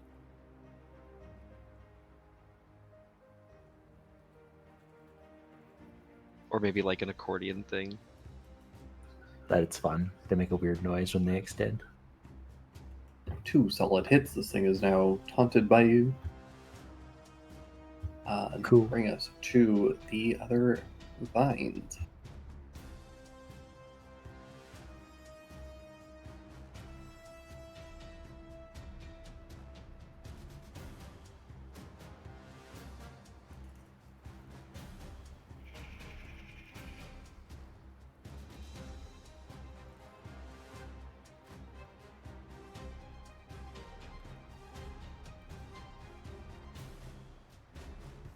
Why does he only have a +3? He should have a +5.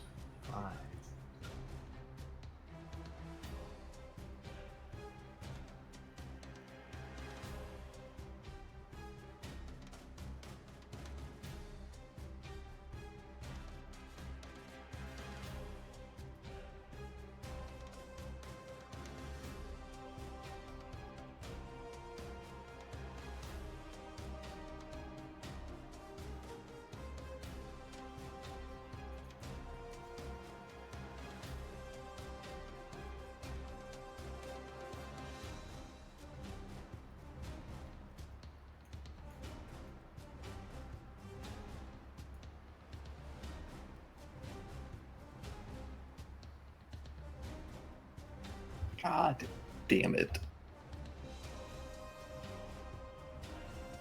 Stain, a bunch of roots around your feet attempt to lash out at you, but you are just far too nimble for them.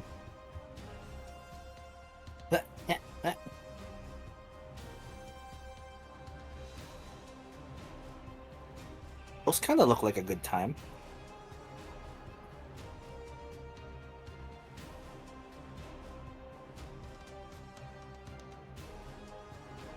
Put them on the map and I still forgot. Okay. This is going to go for Alistair, Jupe, then Nara, then Ryoshi.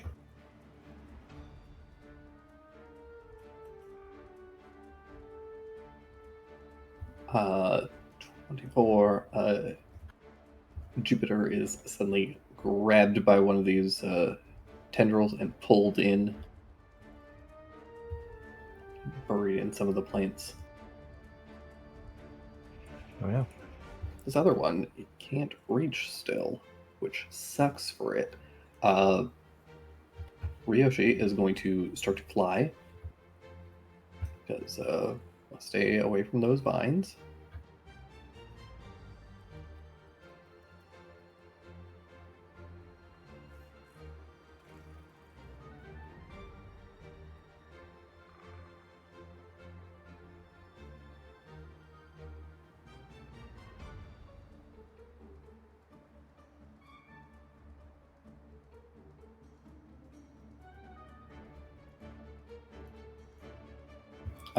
Pulls out a bow and is going to fire 2 arrows over at the T-Rex.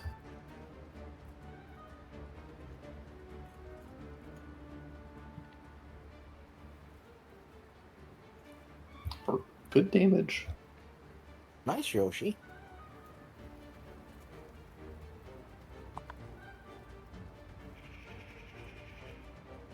And that will bring us to the top of the round with Kohaku.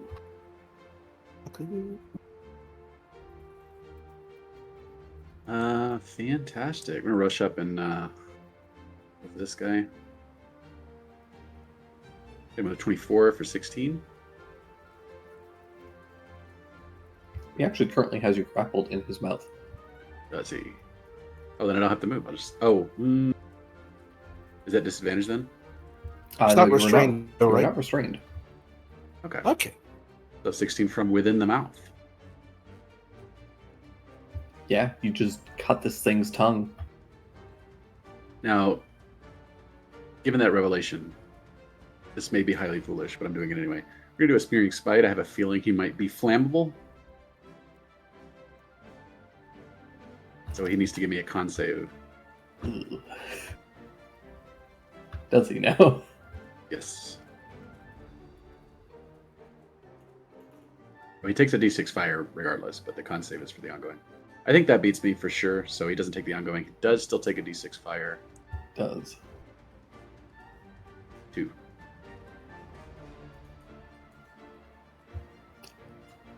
Two doubled to 4.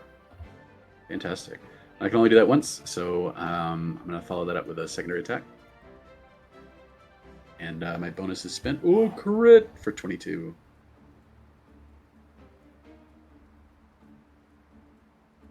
For 37 points of damage. Jeez.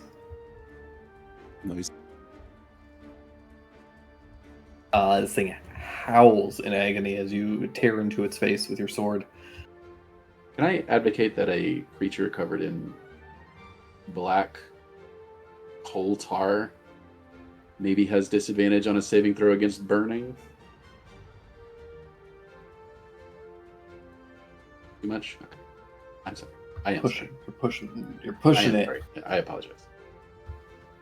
But valid.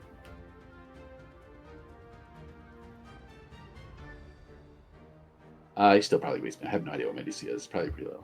Let's see, 18. Was it? Nice. And then he's got ongoing D6 fire. Ongoing burn. Yeah. Beautiful. Shishka. I see things to kill. So many. I'm gonna.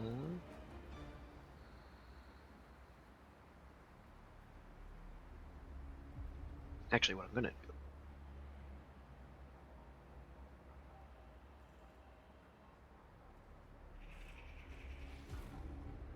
Since the first vine died, I'm going to bonus action move my hunter's mark to the vine that has Jupiter now. And then dash over there to help him out.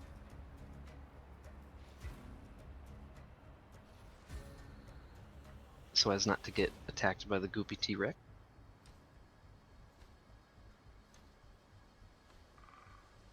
I'm gonna do some more landscape. It is going to take an attack of opportunity. But what?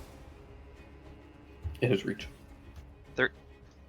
I guess it's big. It's I like big. that sound you made. What? What?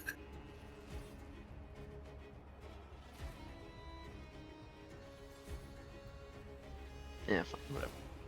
It's a bit. Damn it. Marsha.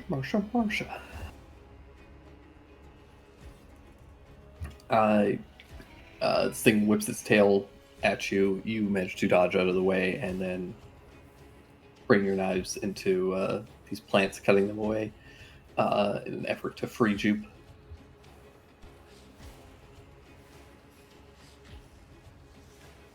They seem pretty damaged. Anything else? Nope, that was my bonus action, my 2 attack. Well, that's me. Beautiful. That brings us to Stain.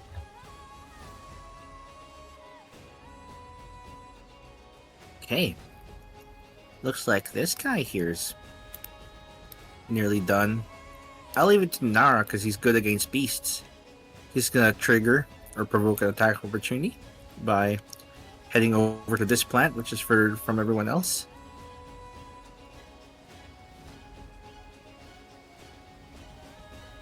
To hit, he needs a 22. It took a swing at Sheesh. So Oh, okay. So he goes over here and just wails on this plant for a bit. He puts the chain away. this one vine will actually go for you. Ooh. Oh, that actually hits. 70 effects. Yes. Where does it hit me? From here? It's right there. And it grapples you. Wow, its range is pretty long. Yeah, 50-foot range. Yeah, so when I leave 50-foot range, it grapples. What's the damage? No damage. Oh, it just grabs? Oh, that's the worst. Mhm. Nobody likes that. Nasty. Man. Can they attack the vines? You can. That's on me. Let's see. Oh, I'm not trying to attack the vines then. I'm very sorry, I forgot. Sheesh, you do take 7 points of piercing damage as you cut into the vines. Oh.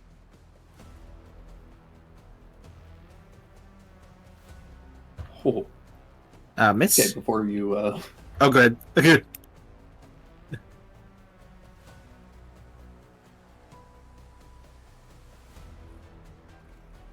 $19 and 2 damage the- for the crit. the crit is plenty. You slice this vine away. It sprays a bunch of like sap and gunk. Yeah.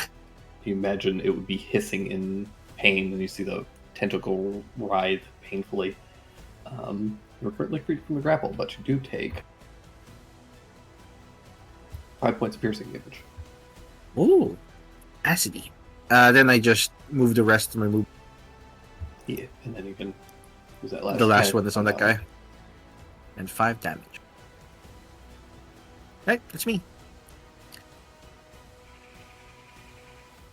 And you take 2 more piercing damage as you punch into this thing. Ow, it's sharp. Okay, 2 more damage. And that brings you to Nara. All right. Step up this T-Rex thing.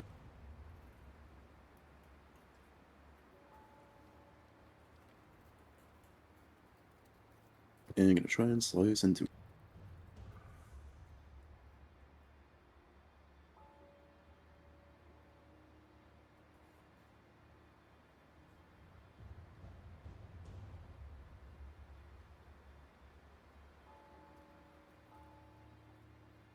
Both of those hit, leaving this thing barely standing.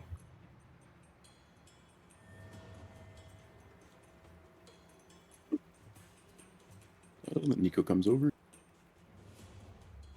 Try and finish it off.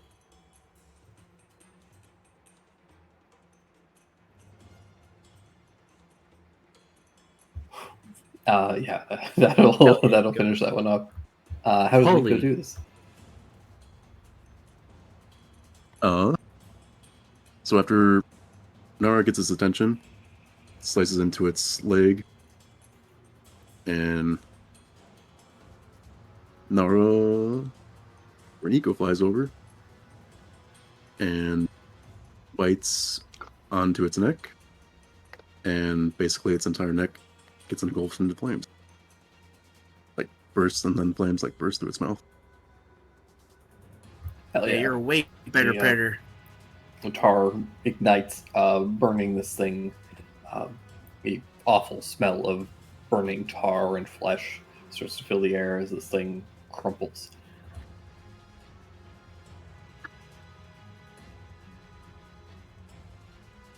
As it does, very appropriately timed. You guys hear a roar from this other pit. Uh-oh. Another one. Uh-oh. A bigger one. That's a big one. Mine children, feed. To Dibs. be honest, did not see that coming. Dibs. And that's where we'll pick up next week. No. Yeah. No. So you can't say dibs on the giant tar skeleton. I mean, he can. None of us All are she gonna did call it. Is so. momentarily suggest that she might have a female identity. His mommy issues are strong. Leave Yeah, him they're so alone. strong. It could Okay, just be well, a that's- supportive father figure too. You know, sometimes the You're being a little heteronormative, I agree. You're right. You know what? You've got me. You're totally right. you know a lot of species after the female gives birth, it's actually the father that goes out and hunts for the children and the mother both. You're being very sexist to assume every dinosaur in the top breadwinner is a mother. You're right. Yeah, You're not so to right. mention, theropods famously laid their eggs and just completely abandoned them to live on their own, right? So if this is being parental, why Look should out! it It's be coming mother? right for us. Dibs because big. Are we actually? No done other there? reason. No, we'll finish this round of combat. Oh, yay. Oh, damn. Finish this round so I don't get to go. Boop, boop, boop. Okay, Dino comes out.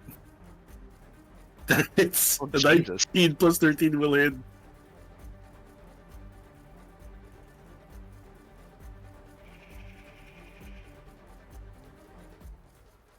That plant sure is gonna take a lot of damage. You see this thing barrel out. Its jaw is like long and almost like unhinges, almost snake-like in the way it suddenly just strikes out from the tar pit and like bears down on you.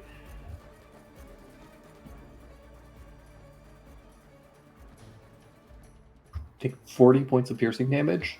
Yikes. The plant next to you takes 40 points of piercing damage as it is Nice. also ripped up partially That's so with cool. you.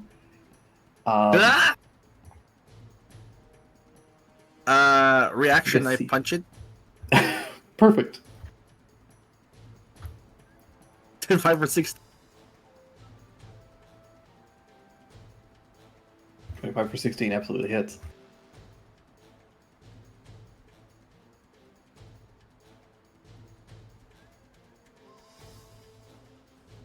I gotta get on top of you.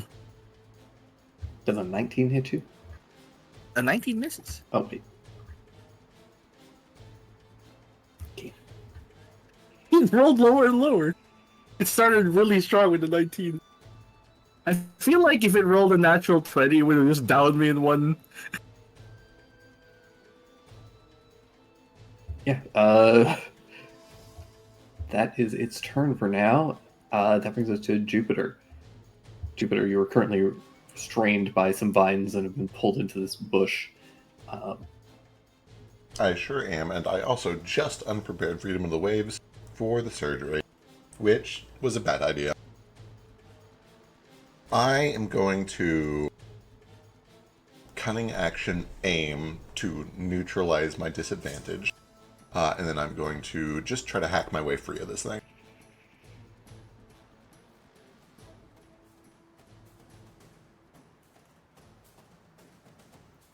That's a damn shame. 23 for 26.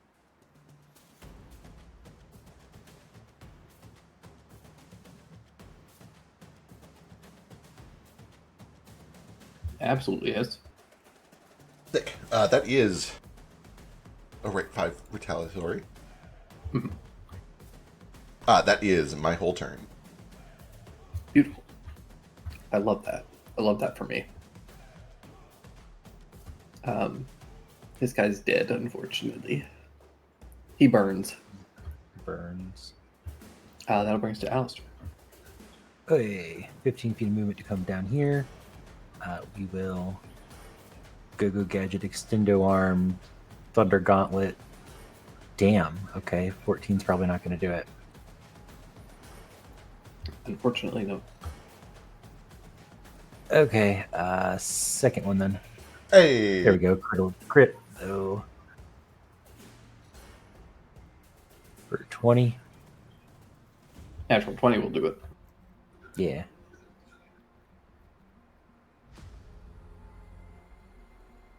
And then, well, I was going to Tabaxi Dash and fly over there, but now I don't think I will. I'm going to Goldfish Splash and for another 8 force.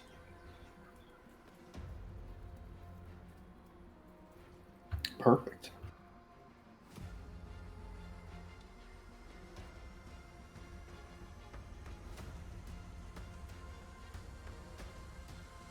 Anything else? That is action, movement, and bonus. I think that is it. Perfect.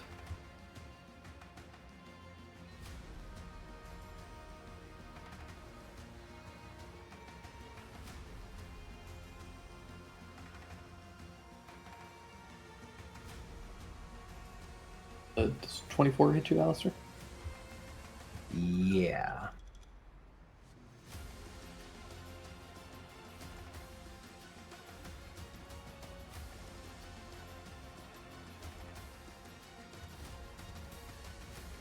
You feel a vine suddenly wrap around you.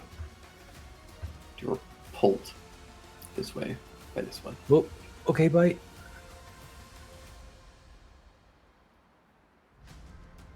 Getting yanked.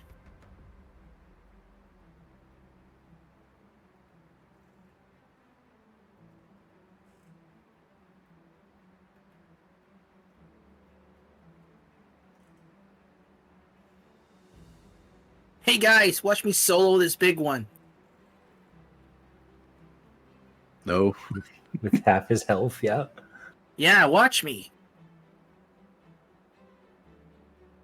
half his health is actually Wait. like 90% of his health. More like witness me.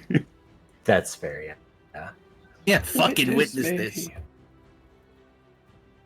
Winning Winning's living. You were also grabbed and pulled in by this very damaged one.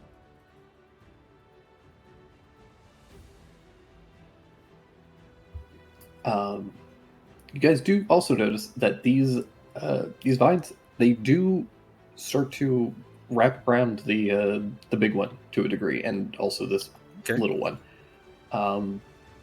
They aren't strong enough to pull either of these things, but they do seem to just kind of be acting on like motion detection, essentially. Okay. They're That's not neat. especially they're not picky about what they go after, is what I'm saying. Okay, makes sense. What kind of plants?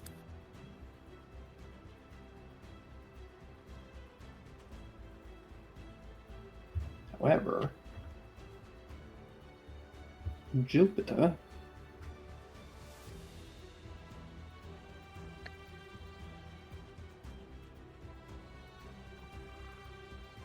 It does have disadvantage attacking him because I hit it. damn it. Love that. Cool. I was so excited, Neo. I'm sorry. Neo. Fine. Just go after Nara. Sheesh.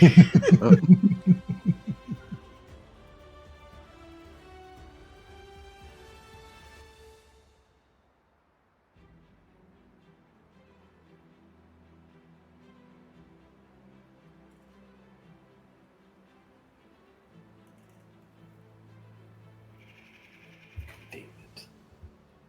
No fun allowed. Nope. Actually.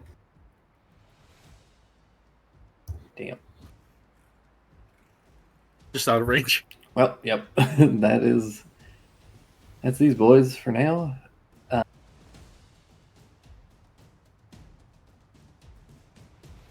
Brings us to Ryoshi, who is going to shoot at the big one because, oh god, that one's big.